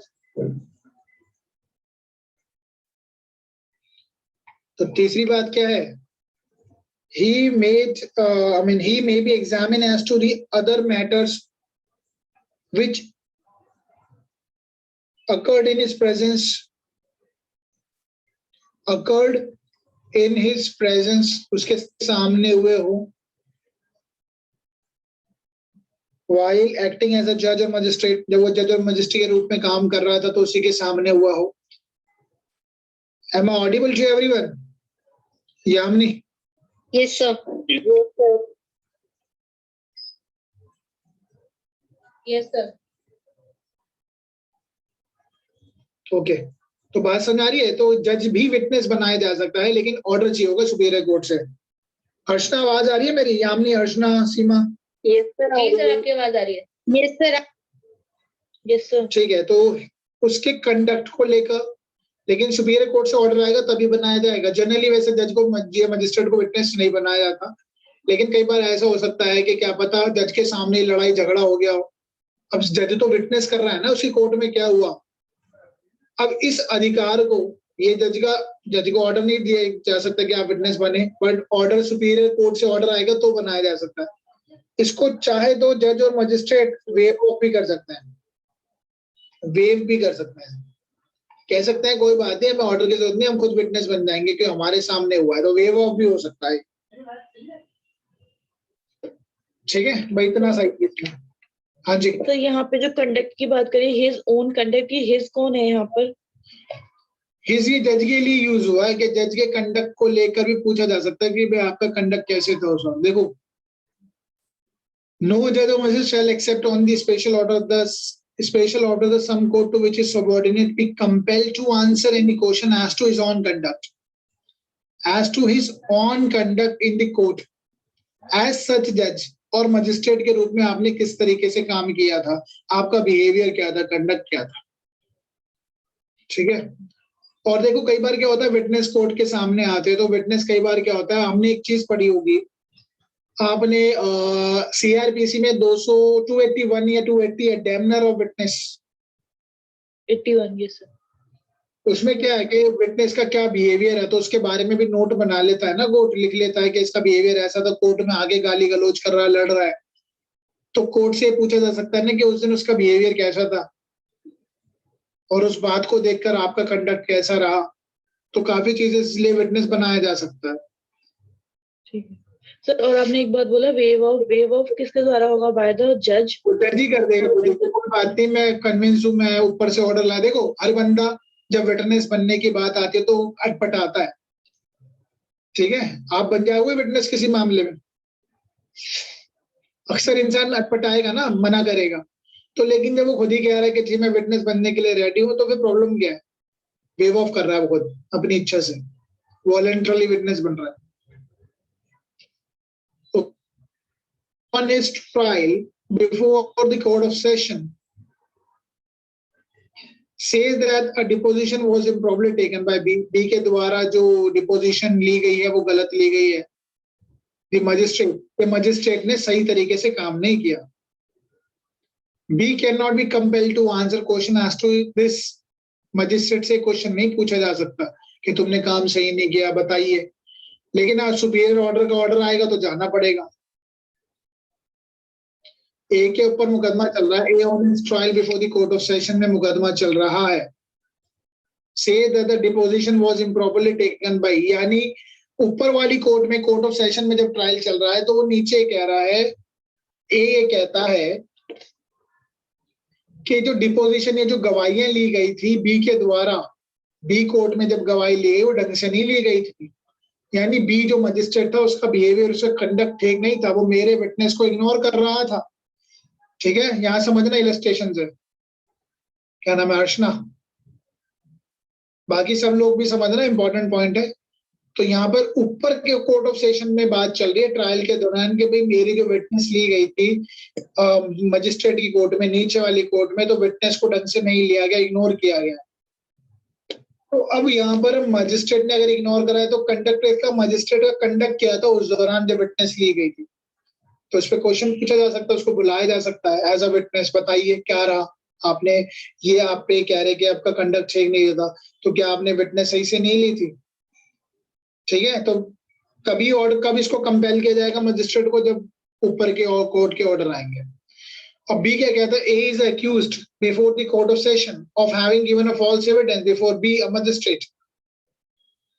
ए एक मुजरिम है कोर्ट ऑफ सेशन के सामने जब उसका ट्रायल चल रहा है, of having given a false evidence, उसने ये कहा है कि ए ने झूठी गवाही दी है मजिस्ट्रेट के सामने। B can not be asked what A said, B को बुलाया नहीं जा सकता मजिस्ट्रेट को कि झूठी गवाही दी है, एक्सेप्ट, लेकिन स्पेशल ऑर्डर आएगा तभी उसको बुलाया जा सकता है। नाउ सी क्या कहता है, A is accused before the court of session of attempting to murder a police officer. A पे मुकदमा इस बात का चल रहा है कि उसने, ए जो है उसने कोर्ट ऑफ सेशन के सामने एक पुलिस वाले पे जानलेवा हमला किया है। जब उसका ट्रायल चल रहा है, whilst on his trial before B, session जज के सामने, बी में भी एग्जामिन एज व्हाट अगर, बी से पूछा जा सकता है ना कि भाई क्या हुआ, इसने इतना बड़ा आरोप लगाया है तो आपकी कोर्ट के में अगर लगाया तो बताइए क्या हुआ। ठीक है, सिंपल सा है, इसमें कुछ है नहीं ज्यादा। यानी मजिस्ट्रेट को और इसको जज को विटनेस बनाया जा सकता है अगर वो क्या नाम है, जनरली नहीं बनाया सकता लेकिन सुपीरियर ऑर्डर के कोर्ट पे बनाया जा सकता है किसी कंडक्ट को लेकर, उस खुद के कंडक्ट को लेकर और उसके सामने जो जो चीजें हुई हैं उसको लेकर। और चाहे तो जज इसको क्या कर सकता है, रिलिंक्विश कर सकता है, वेव ऑफ कर सकता है इस अधिकार को। अब यहां से जो स्टार्ट हो रहा है हमारे 122 से लेकर 129 तक, 122 से 29 तक को हम बोलते हैं इसको प्रिविलेज कम्युनिकेशन। सेक्शन 122 से हम कवर करेंगे 129 तक प्रिविलेज कम्युनिकेशन। ठीक है, मैंने आपको क्लास के शुरू में बताया था कि कई बार ऐसी चीजें होती है, हम कॉम्पिटेंट तो है विटनेस देने के लिए लेकिन फिर भी हम कोर्ट में नहीं जा सकते। ठीक है, विटनेस कॉम्पिटेंट तो है but even though they can not be compelled, इनको दबाव नहीं डाला जा सकता। They can not be compelled to give a witness even though they are competent to give it. तो कहने का मतलब ये है, कुछ कम्युनिकेशन को देखो ध्यान से समझना, कम्युनिकेशन कई बार कुछ कम्युनिकेशंस को लेकर और कई बार कुछ डॉक्यूमेंट्स को भी लेकर कोर्ट दबाव नहीं डाल सकती, आइए और बताइए क्या बात हुई। या तो इनको प्रिविलेज दिया गया है, या तो इनको प्रिविलेज दिया गया है, या इनको क्या कहा गया है कि आप इसको डिस्क्लोज नहीं कर सकते, या प्रोहिबिट किया गया कि आप इस बात को कोर्ट में आके नहीं बता सकते। क्यों? क्योंकि ये एक मैटर ऑफ पब्लिक पॉलिसी है। ठीक है, बात समझ, बेसिक समझना। देखो किसी भी चीज का अगर आपके पास कॉन्सेप्ट है तो आपके पास आंसर लिखने की कभी कमी होगी नहीं। 122 से 129 तक और इसके आगे भी जो प्रोविजन है 130 से लेकर 131 तक, ठीक है, 30, 31 और एक 32 भी है। 30 और 31 डॉक्यूमेंट से रिलेटेड है पर्टिकुलरली, राइट। तो इसलिए मैं दोनों सारी बात बता रहा हूँ। 122 से लेकर 129 तक तो कम्युनिकेशन की बात हो गई कि आपके और आपके क्लाइंट के बीच में क्या बात हुई, बताइए। क्या कोर्ट वकील से कह सकता है? हाँ जी, जल्दी जल्दी आंसर दीजिए। आप अपने माइक को ऑन रखिए ज्यादा। No sir, no sir. Seema, no Shreshtha, sir, आप बताइए। No sir. लाइव रहिए, लाइव। माइक को ऑन रखिए थोड़ी देर, अगर पीछे से बैकग्राउंड में शोर नहीं है तो प्रिविलेज कम्युनिकेशन में हम यही कहेंगे कि क्लाइंट अपने क्लाइंट और एडवोकेट के बीच में जो बातें चल रही हैं उसको कोर्ट कह नहीं सकता, बताइए आपके बीच में क्या बात हुई। क्या कोर्ट क्लाइंट से कह सकता है कि भाई बताइए आपके वकील ने क्या आपको सलाह दी? No sir, no sir. अच्छा, और आप बताइए क्या इसमें डॉक्यूमेंट को लेकर भी बात की गई है कि डॉक्यूमेंट को भी लेकर हम कोर्ट दबाव नहीं डाल सकता। कई बार कोई डॉक्यूमेंट कुछ ऐसे इंसान के पास होता है जो मना कर सकता है तो कोर्ट उसको भी दबाव नहीं डालेगा, वो हम बाद में पढ़ेंगे डॉक्यूमेंट्स को लेकर।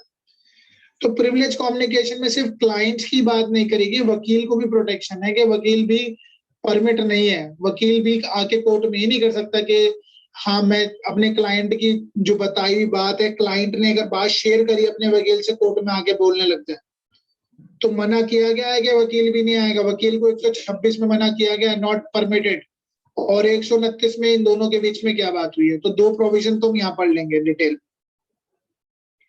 इसमें हम क्या क्या पढ़ेंगे, एक हस्बैंड वाइफ की बात पढ़ेंगे 122 में। हस्बैंड वाइफ, क्या वाइफ और हस्बैंड के बीच में जो बात होती है उसको कोर्ट कह सकता है? बताइए आपके बीच में क्या बात हुई? No sir. लेकिन इसको बहुत ध्यान से पढ़ना पड़ता है 122 वाले को तो पर्टिकुलरली, क्योंकि during the marriage word use हुआ है। ड्यूरिंग द मैरिज क्या होता है ये भी समझ लेंगे अभी।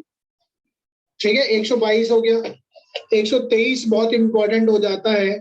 अब एक बात बताइए मुझे, आप लोगों में से कितने रॉ एजेंट को जानते हैं? रॉ एजेंट या इंटेलिजेंस इन आईबी को जानते हैं? सीआईडी, आईबी जानते हैं, इंटेलिजेंस ब्यूरो। क्या इसकी बात को खोला जा सकता है कि बताइए आपकी क्या किस तरीके से काम करेंगे? इस बात को भी नहीं खोला जा सकता। कई बार क्या हो सकता है, पब्लिक अफेयर है, कुछ ऐसी चीज है जिसको अगर हम ओपन करेंगे तो वो कहीं ना कहीं हमारी सिक्योरिटी को थ्रेट पहुंचा देगा। Yes sir. क्या रॉ एजेंट से पूछा जा सकता है बताइए कहाँ रेकी करने जा रहे हो आप?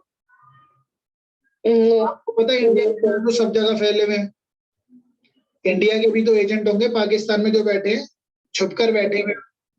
तो पूछा जा सकता है बताइए कौन से एजेंट है आपके वहां जो जासूसी कर रहे हैं? नहीं पूछा जा सकता, कोर्ट पूछेगी भी नहीं। क्या आपसे कोर्ट वो डॉक्यूमेंट मंगा सकती है जिस डॉक्यूमेंट में किसी प्राइम मिनिस्टर की सिक्योरिटी को लेकर कुछ प्लानिंग हुई हो कि हम प्राइम मिनिस्टर की सिक्योरिटी कैसे कैसे रखेंगे? No sir. ऑफिशियल कम्युनिकेशन जो हुई है, नो सर। नो सीक्रेट हो, नो लेकिन सर। मंगा लेगी कोर्ट। ठीक है, सिर्फ इसको मंगा सकती है लेकिन उसको डिस्क्लोज नहीं करेगी। कोर्ट डॉक्यूमेंट मंगा सकती है लेकिन कोर्ट पब्लिकली ये डिस्क्लोज नहीं करेगी, कोर्ट खुद इंस्पेक्ट करेगी। थोड़ा ध्यान से सुनना केसेस पे। ठीक है, वही हम पढ़ेंगे आज।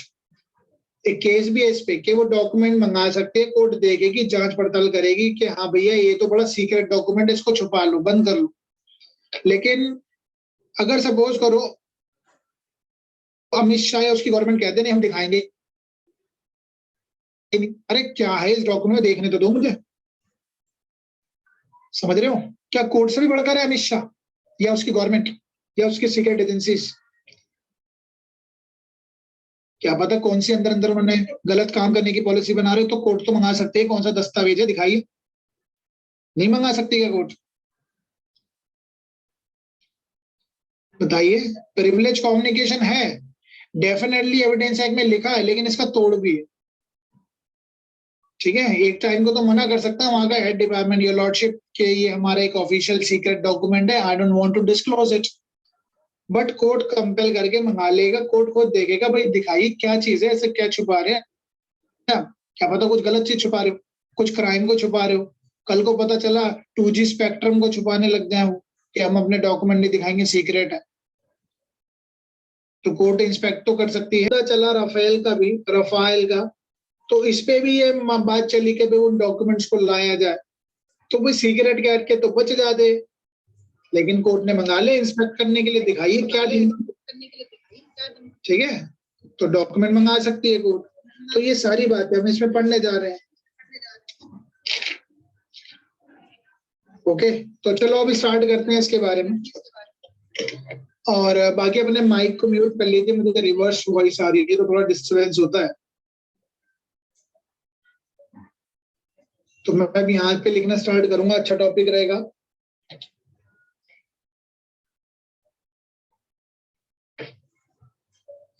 सबसे पहले हस्बैंड और वाइफ की बात करेंगे, प्रिविलेज कम्युनिकेशन को लेकर। ओके,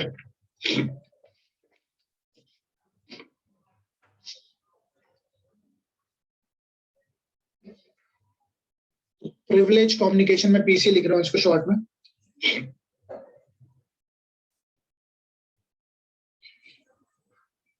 पहले 122 पढ़ लेते हैं। सेक्शन 122 क्या कहता है? सेक्शन 122 क्या कहता है? कम्युनिकेशन में during marriage, communication made during marriage. शादी के दौरान अगर कोई शादी के दौरान ड्यूरिंग लिखा है ध्यान से देखना, शादी के दौरान अगर कोई कम्युनिकेशन होता है, communication between husband and wife, तो इसको प्रिविलेज दिया गया है, ठीक है।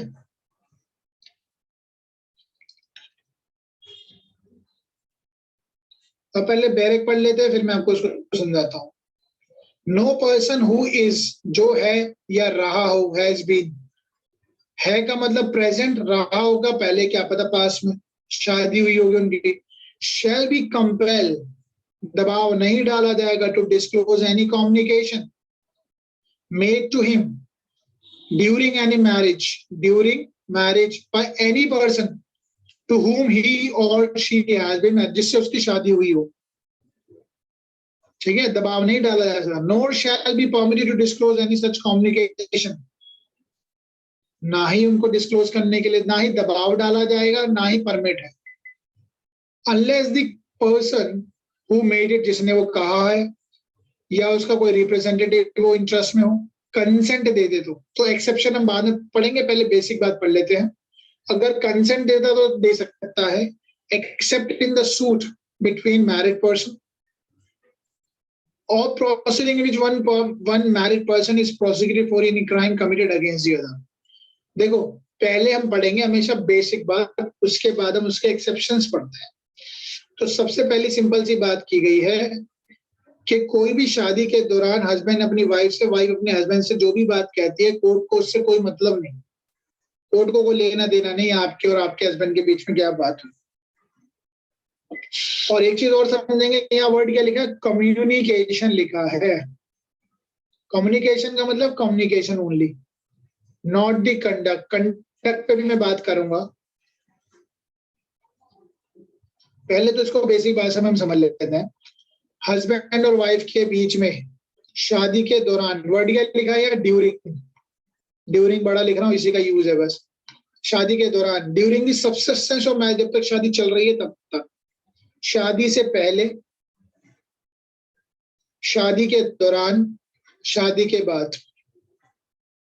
कौन सा वाला एरिया प्रोटेक्टेड है कि कोर्ट उस पर दबाव नहीं डाल सकती, बताइए। तीन हो गए ना, एक तो पहले, एक ड्यूरिंग और आफ्टर, ये दूसरा हो गया। हाँ जी सीमा जी बताइए, कौन सा वाला प्रोटेक्टेड है, प्रिविलेज कम्युनिकेशन है सीमा? ड्यूरिंग वाला ही होगा सर। इतनी बात कोर्ट प्रोटेक्ट करता है, इतनी सी बात पे दबाव नहीं डाल सकता है। शादी से पहले कोर्ट बिल्कुल पूछ सकता है, शादी के बाद भी पूछ सकता है, ठीक है। यानी तीन केसेस हैं जब कोर्ट परमिट करता है। कोर्ट ड्यूरिंग वाले में कंपेल नहीं कर सकता, but there are the certain cases. कई बार ऐसी चीज सिचुएशन आते, कोर्ट कह सकता है बताइए कौन सी चीज है, कौन से ऐसे सर्कमस्टांसेस है। हमने बैरेक्ट में ही पढ़ा है, तीन ऐसे पॉइंट्स है जहां पर कोर्ट कंपेल कर सकता है, पूछ सकता है। जब यानी मतलब पार्टीज जो है विटनेस बन सकती है जब कोई पहली वाली पार्टी है, कोई पार्टी अपनी कंसेंट दे दे कि हाँ ठीक है, कि हम रेडी टू डिस्क्लोज इट, कि आप सामने वाली पार्टी कहते कि हाँ बता देना कोर्ट में, ठीक है। पहला हो गया कंसेंट। दूसरा क्या हो गया, अगर कोई मामला, ये एक्सेप्शन के रूप में कर रहे हैं हम, ठीक है, अगर कोई सूट हस्बैंड और वाइफ के बीच में ही है, सूट बिटवीन मैरिड पर्सन। और तीसरा जो है, in a proceeding which an married person is prosecuted for any crime, मतलब क्रिमिनल केस के अंदर अगर किसी हस्बैंड के ऊपर ही केस चल रहा है क्राइम का, कमिटेड अगेंस्ट ईच अदर, यानी हस्बैंड के ऊपर मामला चल रहा है तो वाइफ दे सकती है, और वाइफ के ऊपर चल रहा है तो हस्बैंड भी विटनेस हो सकता है, बता सकता है कोर्ट में। इसको ऐसे समझ सकते हैं जैसे हस्बैंड के ऊपर मारपीट का मामला चल रहा है और 98 का मामला चल रहा है हस्बैंड पे, तो भाई कोर्ट पूछ सकती है ना, बताइए क्या कहता है आपका हस्बैंड आपसे क्या कहता है, क्या पूछा जा सकता है, नहीं पूछा जा सकता। वाइफ ने केस sir, कर दिया कि मेरा पति मेरे को बहुत मारता है, पीटता है और मेरे को क्या कहते हैं गाली गलौज भी देता है, तो पूछ सकती है ना कि कोर्ट में बताइए किस तरीके की बात करता है आपका हस्बैंड, क्या कहता है। क्रिमिनल केस में पूछ सकती है ना, जब हस्बैंड ने वाइफ पे केस करो या वाइफ ने हस्बैंड पे करो, वाइस वर्सा भी हो सकता है, तो कोर्ट पूछ सकती है बताइए क्या ऐसी कौन सी परिस्थिति है, क्या कहना चाहते हैं, क्या बात हुई आप दोनों के बीच में बताइए, जब ये एक दूसरे के अगेंस्ट प्रोसिक्यूट कर रहे हैं या एक दूसरे के खिलाफ इन्होंने दावा डाला है, सिविल केस, तो विटनेस हो सकते हैं, या दोनों में से किसी पार्टी ने कंसेंट दे दी हो, रिलिंक्विश कर दिया अपने प्रिविलेज को, ठीक है। अदरवाइज कम्युनिकेशन शादी के दौरान जो भी बातें होती है कोर्ट उसको नहीं कंपेल करेगा।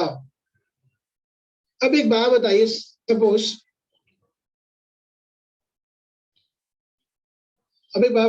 सपोज करो वाइफ हस्बैंड एक किसी केस में मुजरिम है, थोड़ा ध्यान से बताना, सोचना आप लोग, हस्बैंड किसी केस में मुझे जिसको वाइफ ने देखा है, वाइफ ने होते हुए देखा है उस केस को, सपोज करो एक मारपीट हुई या हस्बैंड ने कुछ चीज चोरी कर ली, चोरी करी हस्बैंड ने, पड़ोसी के घर से चोरी कर ली, क्या कोर्ट इस वाइफ की गवाही कोर्ट कहेगा कि बताइए आपके हस्बैंड ने चोरी करने के बाद आपसे क्या कहा, क्या कोर्ट कंपेल कर सकता है वाइफ को? हाँ जी, जल्दी से बताइए, कमान क्विकली। नो सर, कंडक्ट अच्छा, सर, कंडक्ट हाँ जी, सर कोर्ट इसलिए तो कंपेल नहीं कर सकता कि उसने चोरी करने के बाद क्या कहा, लेकिन हाँ वाइफ ये बता सकती है कि उसने चोरी करते हुए देखा। अच्छा ठीक है। अब मुझे एक बात बताइए, चलो श्रेष्ठ आप बताना, इसका लॉजिक क्या है कि वाइफ क्यों नहीं, कोर्ट जो है वाइफ को क्यों दबाव नहीं डाल सकता, बताइए आपके हस्बैंड ने चोरी करने के बाद आपसे क्या कहा?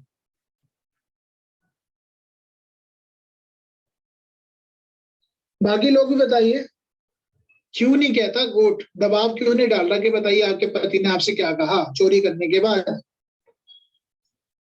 तो क्योंकि वो कम्युनिकेशन ड्यूरिंग मैरिज है और जो उसने चोरी करते हुए देखा वो कंडक्ट था ऑफ हस्बैंड। लॉजिक कोर्ट के नाम पे कंडक्ट, क्या नाम है, यामिनी लॉजिक में पूछ रहा हूँ, आधार क्यों, ये कानून बनाया क्यों है? सर उनकी अपने आपसी रिश्ते खराब, ये है logic, that is called logic. अगर इसको मैंने वाइफ को अगर कोर्ट अलाउ कर दे या फिर एविडेंस अगर अलाउ कर देता, तो क्या पति जब 3 साल बाद जेल से छूट के आएगा चोरी के मामले में, क्या इसका पति रख लेगा अपनी बीवी को अपने साथ? नो सर, भगा देगा, मारपीट के भगा दे, तूने गवाही दी थी मेरे खिलाफ, निकल यहाँ से, ऐसे ही होगा ना? हाँ जी। तो देखो एक चीज है, कॉन्सेप्ट के लॉजिक के पीछे अगर आप जाएंगे ना तो सारी चीज आसान लगेगी, कानून है ही कुछ, लॉजिक ही तो है।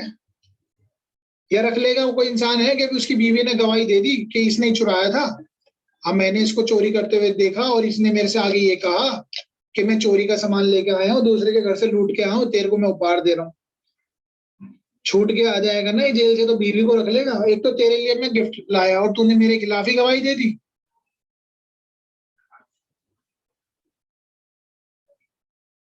बिल्कुल मैं देशी भाषा में, बिल्कुल लोकल लैंग्वेज टाइप में बता रहा हूँ ताकि आपके दिमाग में कॉन्सेप्ट बैठ जाए।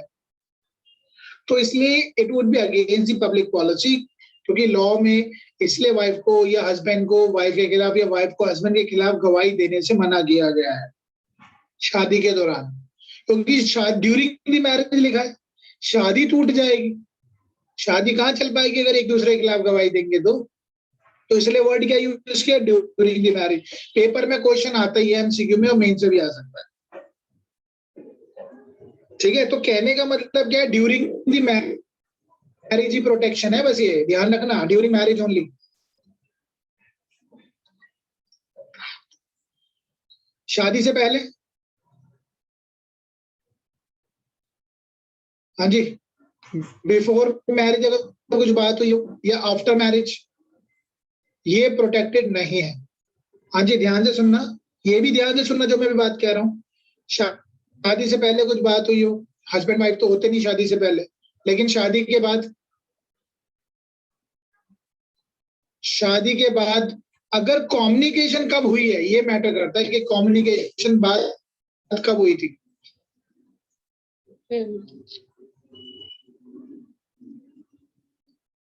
देखो शादी के दौरान ड्यूरिंग द मैरिज अगर कोई कम्युनिकेशन हुई, इस बात को शादी के बाद भी डिस्क्लोज नहीं किया जा सकता।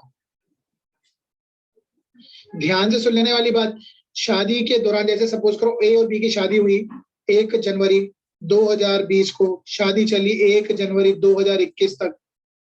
इस दौरान, इस 1 साल के दौरान जो इन दोनों के ए और बी के बीच में जो बात हुई है, इस बात को 10 साल बाद भी कोर्ट दबाव डाल के नहीं पूछ सकती, ठीक है, क्योंकि ये जो शादी थी ड्यूरिंग द मैरिज है। अब ये कहोगे सर ये आफ्टर क्यों लिखा है, ये डिसोल्यूशन की बात कर रहा हूँ। अगर शादी ही खत्म हो गई, शादी के बाद अगर हस्बैंड अपनी वाइफ को कुछ कहता है, पहली बात तो हस्बैंड वाइफ रही नहीं, लेकिन उसके बाद कुछ कहता है तो प्रोटेक्टेड नहीं है। लेकिन बात जो हुई थी उनकी 1 जनवरी 2020 और 2021 के बीच में, जो हस्बैंड और वाइफ के बीच में जो बातें हुई थी, वो 10 साल 100 साल बाद भी कोर्ट दबाव नहीं डालेगा। ये बात समझ में आई?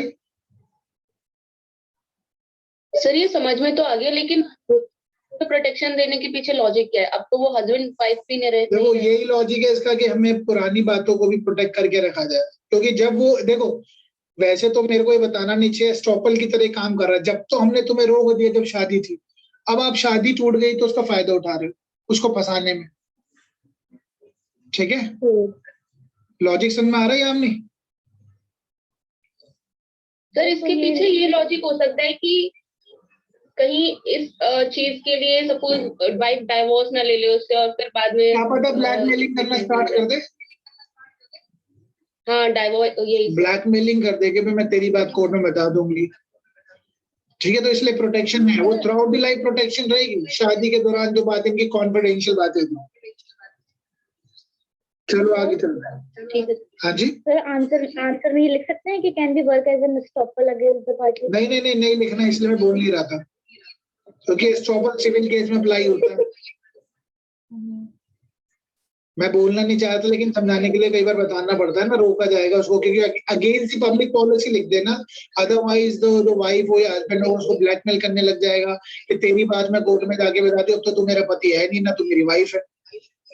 लेकिन अगर फिर क्रिमिनल केस को छोड़ दे और सिविल केस की बात करें तो उसमें भी नहीं वर्क करेगा as an stopper.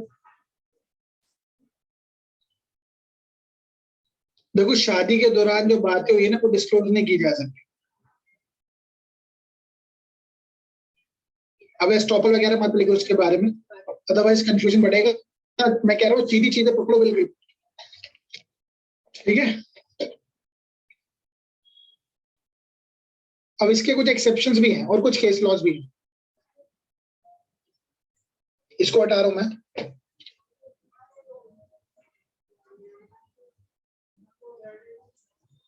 Protection when not available to section. अब प्रोटेक्शन कब नहीं मिलेगी? No protection. 122 के अंदर जो प्रोटेक्शन मिली वो कब कब नहीं मिलेगी? पहला पॉइंट क्या हो सकता है?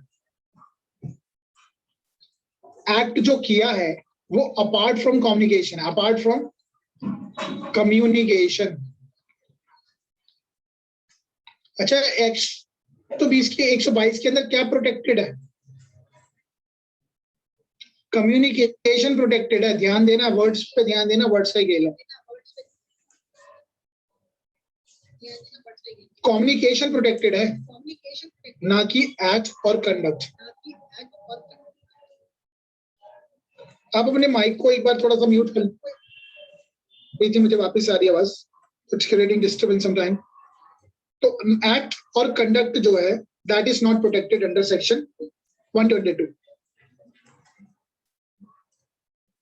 तो कहने का मतलब ये है कि अगर 122 के अंदर कोई कम्युनिकेशन हुई शादी के दौरान, से वही प्रोटेक्टेड है, एक्ट और कंडक्ट नहीं है।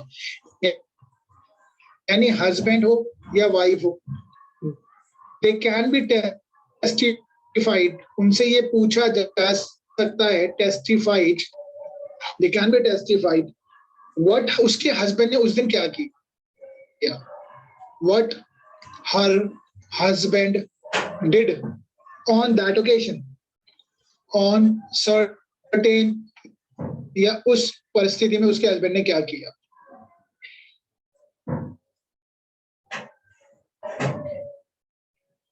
ये किस बात के लिए पूछ रही है कोर्ट? कंडक्ट को पूछ रही है, इसके हस्बैंड ने क्या किया, क्या कहा। देखो क्या कहा नहीं पूछ रही कोर्ट, ये बैन है। कोर्ट इस बात को नहीं पूछ सकती, बड़ा बड़ा काटा है। कहा का मतलब क्या हो गया? कम्युनिकेशन हो गया ना। बट कोर्ट कंडक्ट तो पूछ सकते कि उस दिन आपके हस्बैंड कहाँ थे, क्या किया उन्होंने, क्या ये पूछ सकती है?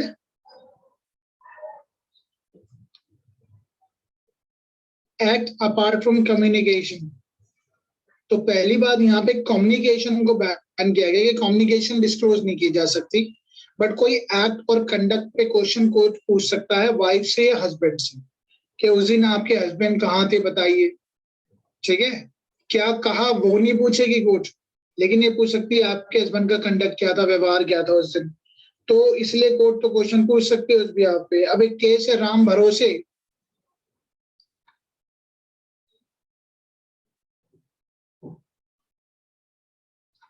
Versus state of UP.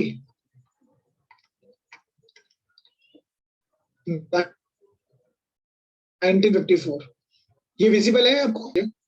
Ram भरोसे वर्सेस स्टेट ऑफ यूपी का जो केस है, राम भरोसे वर्सेस स्टेट ऑफ यूपी का जो केस है, भाई इस केस में हुआ क्या? जो अक्यूज्ड है,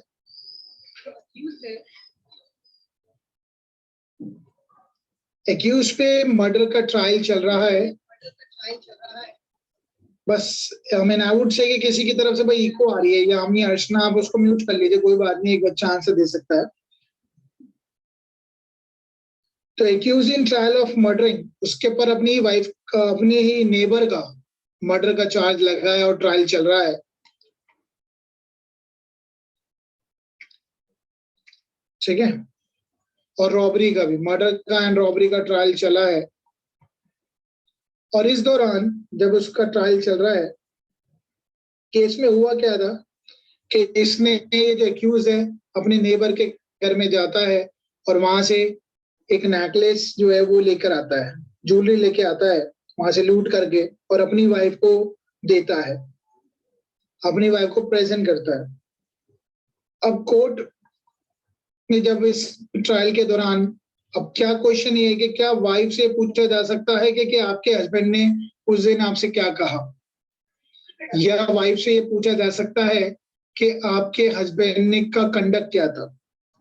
तो his wife told the court, wife ने कोर्ट से कहा दैट शी सॉ, मतलब कंडक्ट की बात कर रहा है कोर्ट, कंडक्ट को लेके क्वेश्चन पूछ सकता है। तो वाइफ ने कहा कि उस दिन उसने अपने हस्बैंड को देखा कि एक बहुत सुबह अर्ली मॉर्निंग का टाइम था।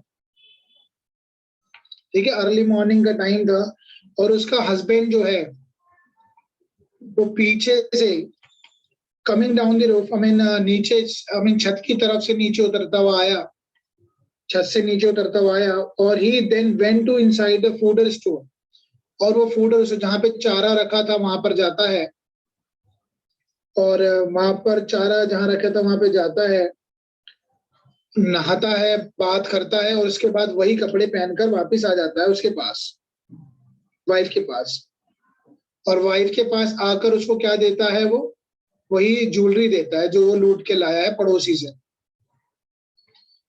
ठीक है, प्रेजेंट करता है इसको ज्वेलरी, अपनी वाइफ को वो ज्वेलरी देता है। ना तो क्वेश्चन कम कि क्या कोर्ट इस बात को, वाइफ की कहीं भी बात को, क्या कोर्ट वाइफ से पूछ सकते कि आपके हस्बैंड ने आपसे ये जब ज्वेलरी दी तो क्या कहा? तो कोर्ट ने इस मामले में कहा कि what he said to his wife, ध्यान देना, what he said to his wife, उसने अपनी वाइफ से क्या कहा, वो एडमिसिबल नहीं है, नॉट एडमिसिबल है। ठीक है, that is not admissible. But what is admissible?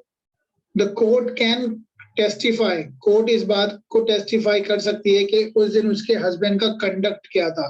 Conduct का मतलब क्या है कि हस्बैंड कहाँ से आया, कहाँ गया, नहाया, नहाने के बाद उसने अपनी वाइफ को आके प्रेजेंट किया नेकलेस, तो इस बात को कोर्ट एडमिट कर सकती है, बट नॉट के वाइफ ने उसको क्या कहा। ठीक है, याद रहेगा केस राम भरोसे versus state of UP, leading case है, लिखना जरूर पेपर में अगर क्वेश्चन आता है।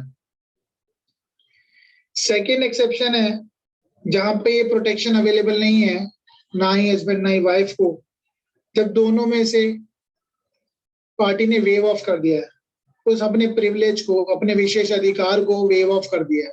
सिंपल सा, इसमें ज्यादा कुछ नहीं है, वेव ऑफ कर देना यानी कंसेंट दे दी हो।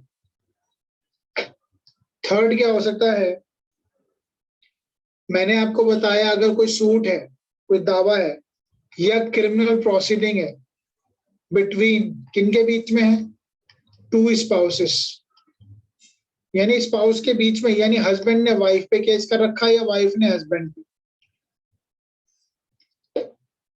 तो ये अप्लाई नहीं होगा प्रोविजन। कोर्ट कह सकती है क्या बात हो गई आप दोनों के बीच में जो आप कोर्ट में आए हैं, तो कोर्ट कैन कंपेल।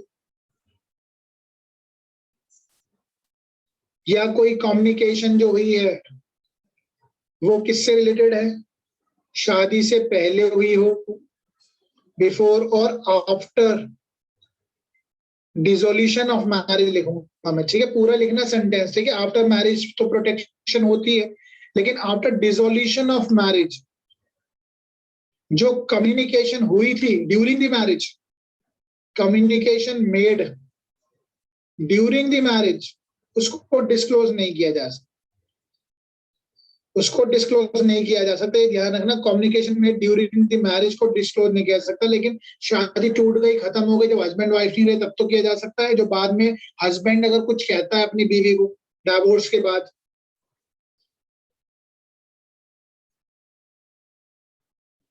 या फिर फिफ्थ पॉइंट हो सकता है जो हस्बैंड और वाइफ की जो कम्युनिकेशन है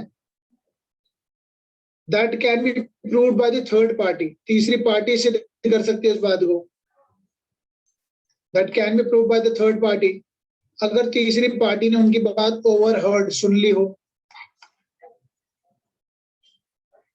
या तीसरे इंसान की प्रेजेंस में हुई हो, प्रेजेंस ऑफ थर्ड पार्टी लिखा आपने, तो कोर्ट तीसरी पार्टी को बुला सकती है, बताइए इन दोनों के बीच में क्या बात हुई। हाँ जी, या आपने हटना लिख लिया। Yes, अब जैसे थर्ड पार्टी का मतलब क्या है, अगर एक लेटर वाइफ ने हस्बैंड को लिखा या हस्बैंड ने वाइफ को लिखा, if it is falls in the hands of third person, तीसरे इंसान के हाथ में वो लग गया है, तो मुझे बताइए क्या लेटर एडमिसिबल होगा, या थर्ड पार्टी अपने बता सकता है कि उस लेटर में क्या लिखा था। ये सर बता सकते हो क्यों? ये तो मैंने आपको बताया ना कि ओवरहर्ड हो गया हो या किसी तीसरे इंसान के सामने बाय मिस्टेक किसी थर्ड पर्सन के पास चला गया हो, तो that person can give evidence in the court, ठीक है। तो थर्ड पर्सन, क्योंकि ओनली स्पाउस इज प्रिवेंटेड हाँ फ्रॉम जी डिस्क्लोजिंग द कम्युनिकेशन, कोई थर्ड पर्सन बिल्कुल, तो हस्बैंड और वाइफ ही प्रोटेक्टेड है बस। अब इस पे 2-3 केस है छोटे छोटे, वो हम कर लेंगे। हाँ जी बोलिए कृष्णा। सर मैं कह रही थी, इसमें आपने शुरू में बोला कि they can be a competent witness but can not be compelled to be a witness, तो यहाँ पर मतलब अगर वो खुद से विटनेस कुछ देना बताना चाहते हैं कोर्ट को, तो फिर वहाँ पे कोर्ट उन्हें रिस्ट्रिक्ट कर देगी कि नहीं आप नहीं बोल सकते हैं। अगर कोई वेवर ऑफ प्रिविलेज की बात कर रहे हैं, हाँ ये तो प्रिविलेज, देखो प्रिविलेज क्या होता है, प्रिविलेज होता है जहां मुझे फायदा मिल रहा है। अगर एक बात बताओ, अगर मैं आपको एक पास देता हूँ कि आप ट्रेन से फ्री में ट्रैवल कर सकते हैं, ठीक है, आप कह रहे नहीं मैं तो अपना टिकट लेके जाऊंगी खरीद के, तो ये तो आपकी चॉइस है। तो ऐसे ही कानून ने प्रोटेक्शन दे रखी है कि they can not be compelled, दबाव नहीं डाला जा सकता। बट कोई कह रहा है कि हाँ ठीक है मैं कंसेंट दे रहा हूँ अपनी, ये दूसरी पार्टी को कहेगा ना, अपोजिट पार्टी को, कि भाई हाँ बता देना। कंसेंट की बात नहीं करी थी, मैं जनरल बात करी थी। अगर वैसे विदाउट कंपेल, अगर मतलब विदाउट कंसेंट अगर वो देना चाहते हैं दोनों कोई भी, तो कोर्ट रोक देगा, कोर्ट नहीं कोर्ट रोक देगा फिर। अच्छा ठीक है। यार एक बार बताओ ना, हस्बैंड या वाइफ या हस्बैंड एक दूसरे के खिलाफ गवाही देने चाहेंगे तो कोर्ट रोक देगा ना, भाई आप नहीं दे सकते। ठीक है, इसको ऐसा समझो, कल को क्लाइंट ने कुछ बात बताई है वकील को, तो वकील कल को कहेगा कि भाई मैं तेरी बात कोर्ट में जाके कह रहा हूँ। ठीक है, तो ऐसे हस्बैंड ने कुछ बात बताई वाइफ को, तो वाइफ कल को कोर्ट में चली जाए तो कोर्ट रोकेगा, madam you can not give a witness. ठीक है Harshna? Yes sir, clear clear. चलो आगे चलते हैं। ऐसे भी क्वीन एम्प्रेस वर्सेस डॉनिक केस सुना होगा शायद, बहुत लीडिंग तो नहीं है लेकिन। Queen yes sir. Empress versus डॉनिक, फादर इन लॉ के पास लेटर। ये वाला नहीं है, यहाँ पे दूसरा है लेटर गई। अच्छा सर, वो दूसरा है, ठीक। क्वीन वर्सेस डॉनिक का जो केस है बहुत पुराना केस है, 1899 का है। इसमें मुझे बताना, एक लेटर जो था, एक्यूज ने अपनी एक वाइफ को लेटर लिखा, एक्यूज ने अपनी वाइफ को लेटर लिखा, ऑफ कोर्स शादी के दौरान की बात होगी। और ये जो लेटर था, बीच पे लेटर इंटरसेप्ट हो गया, intercepted bye investigating officer. IO के हाथ में लग गया लेटर। एक्यूज ने एक लेटर लिखा अपनी वाइफ को, जो कि पकड़ा गया आईओ के पास, आईओ के हाथ में आ जाता है सर्च के दौरान, in the presence of wife. ठीक है, अब मुझे बताइए क्या ये लेटर जो है ये एडमिसिबल है या नहीं है?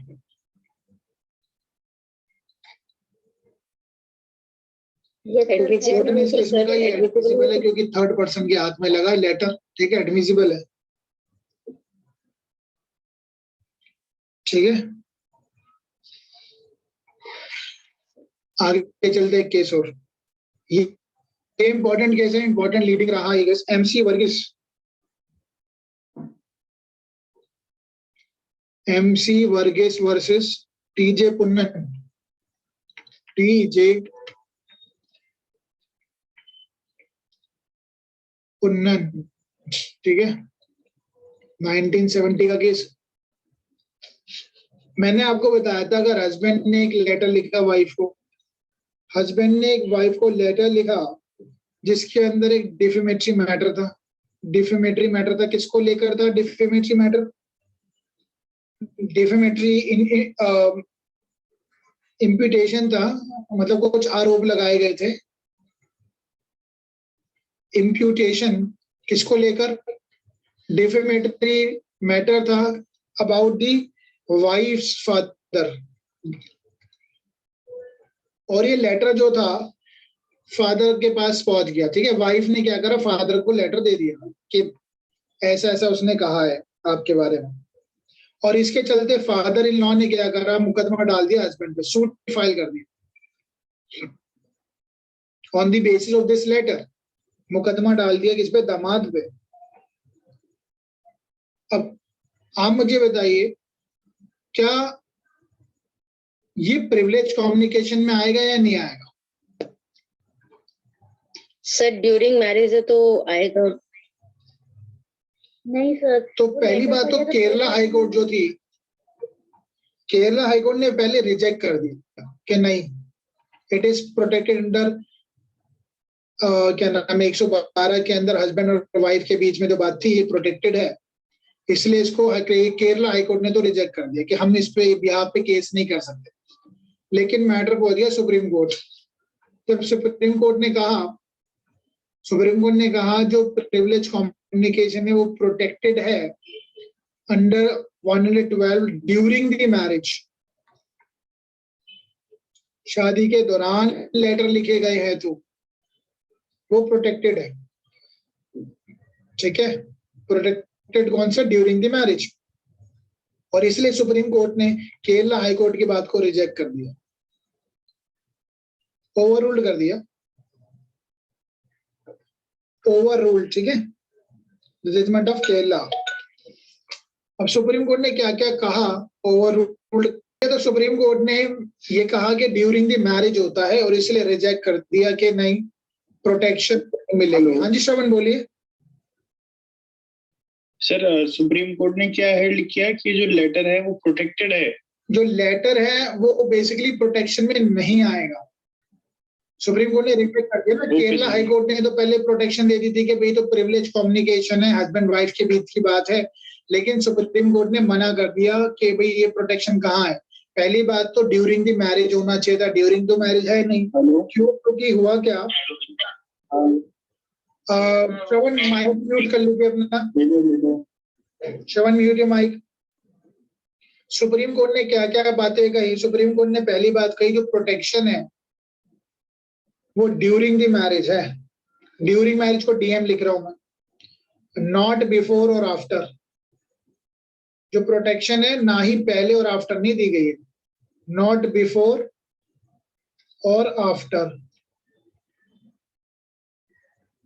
और ये भी कहा कि जो अगर ड्यूरिंग द मैरिज कुछ बात हुई होती वो प्रोटेक्टेड होती आफ्टर द डिसोल्यूशन भी, शादी के खत्म होने के बाद भी, चाहे इंसान की डेथ हो जाए चाहे डाइवोर्स हो जाए तब भी वो प्रोटेक्टेड रहती। बट इस केस में हुआ क्या था, इस केस में जब इनका शादी का डाइवोर्स चल रहा था तो डाइवोर्स हो चुका था इनका, नल्टी के ग्राउंड पे डाइवोर्स कैंसिल हो गया, डाइवोर्स मिल गया था। ठीक है, मतलब दोनों पार्टी सेपरेट हो चुकी थी। Has been pass against husband on the ground of impotency का मामला था ये कि हस्बैंड को इम्पोर्टेंट था, तो कोर्ट ने इनका डाइवोर्स कर दिया था। और उसके बाद ये मैटर जो है इसके बाद इसके हज फादर के बारे में कहा गया, तो इसलिए प्रोटेक्शन नहीं मिलेगी। बात समझ में आ गई? आई होप आप समझ गए हो, क्योंकि ये बात डाइवोर्स हो गया, इन दोनों के बीच में जो कम्युनिकेशन हुई थी वो अगर शादी के बाद हुई है, डाइवोर्स होने के बाद के, तो प्रोटेक्शन थोड़ी ना मिलेगी। तो कोर्ट ने एक बहुत अच्छी बात करी कि जब कम्युनिकेशन होता है, सेक्शन अंडर सेक्शन 112 के अंदर इंपॉर्टेंट बात क्या है, कम्युनिकेशन व्हेन मेड, कब कही गई, ये इंपॉर्टेंट है। कम्युनिकेशन व्हेन मेड, हस्बैंड और वाइफ के बीच में जो बात की गई है वो ड्यूरिंग द मैरिज है तो प्रोटेक्शन है।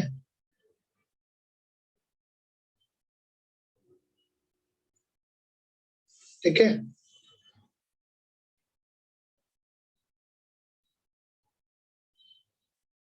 और एक और बात है, ये जो कोर्ट ने ये भी कहा कि ये जो प्रोटेक्शन है ये दो ही हस्बैंड और वाइफ को लेकर ही तो है, और जो फादर है वो तो थर्ड पर्सन है, वो तो प्रूव कर ही सकता है। तो father is a third person and therefore no protection. यही बात की गई। तीन बातों को ध्यान में रखते हुए आंसर लिख लेना। MC वर्गीस वर्सेस TJ फुन्नन, याद रहेगा?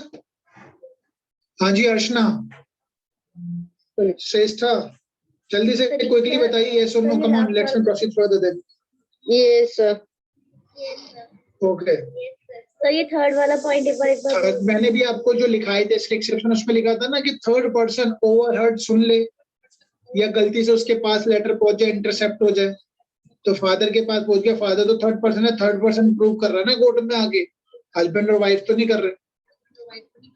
हाँ, तो ये प्रोटेक्टेड है, ये प्रोटेक्टेड नहीं है ना फादर। हाँ ठीक है सर। ओके, एक केस और कर लेते हैं, बड़ा पुराना केस है, Rumping versus director of public prosecutor. ये सारे लीडिंग केस हैं। Rumping, mute your mic please. Rumping versus director of public prosecutor, public prosecutor को पीपी लिख रहा हूं मैं, 1862 का केस है, Rumping versus director of PP. एक लेटर लिखा गया अपनी वाइफ को, हस्बैंड ने एक लेटर लिखा वाइफ को जिसमें उसने अपने मर्डर को कन्फेस किया कि हाँ मैंने ही मर्डर किया है, और ये लेटर हस्बैंड ने अपने किसी कलीग को दे दिया। ठीक है, कलीग को दे दिया ताकि वो पोस्ट कर सके उस लेटर को।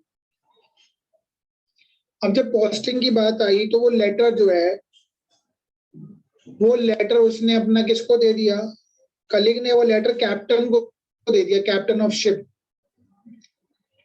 अभी लेटर देखो, हस्बैंड ने वाइफ को लिखा था, शादी के दौरान लिखा, शादी चल रही थी, खत्म नहीं हुई शादी, लेकिन लेटर गलती से किसके हाथ में पड़ गया, कैप्टन ऑफ शिप के। इसने पोस्टिंग के लिए दिया किसी को, इसने कैप्टन ऑफ शिप के हाथ में आ गया, और जिसमें कन्फेशन हुआ है, और इसने पुलिस को दे दिया।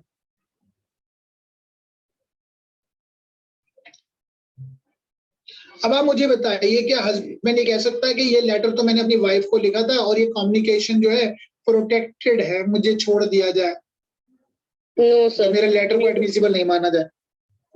नहीं कह सकता। अच्छा श्रेष्ठा, आप बताइए।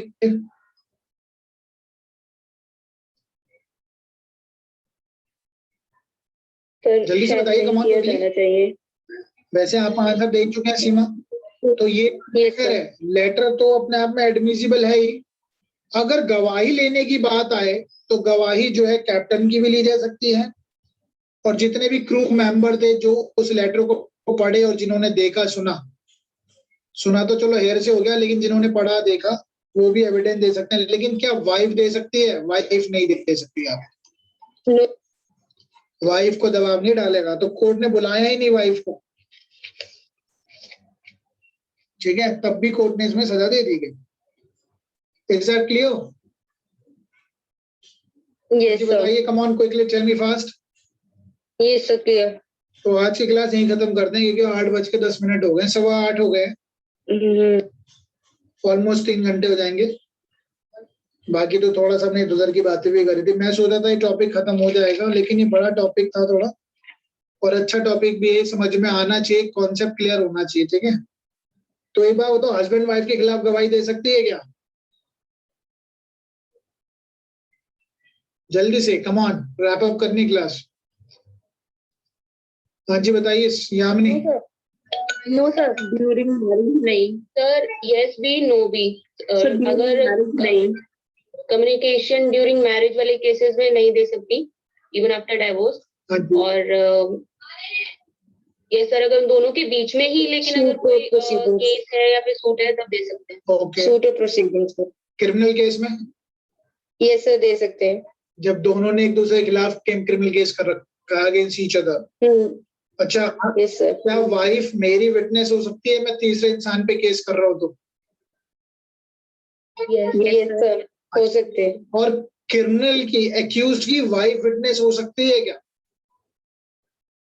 यस।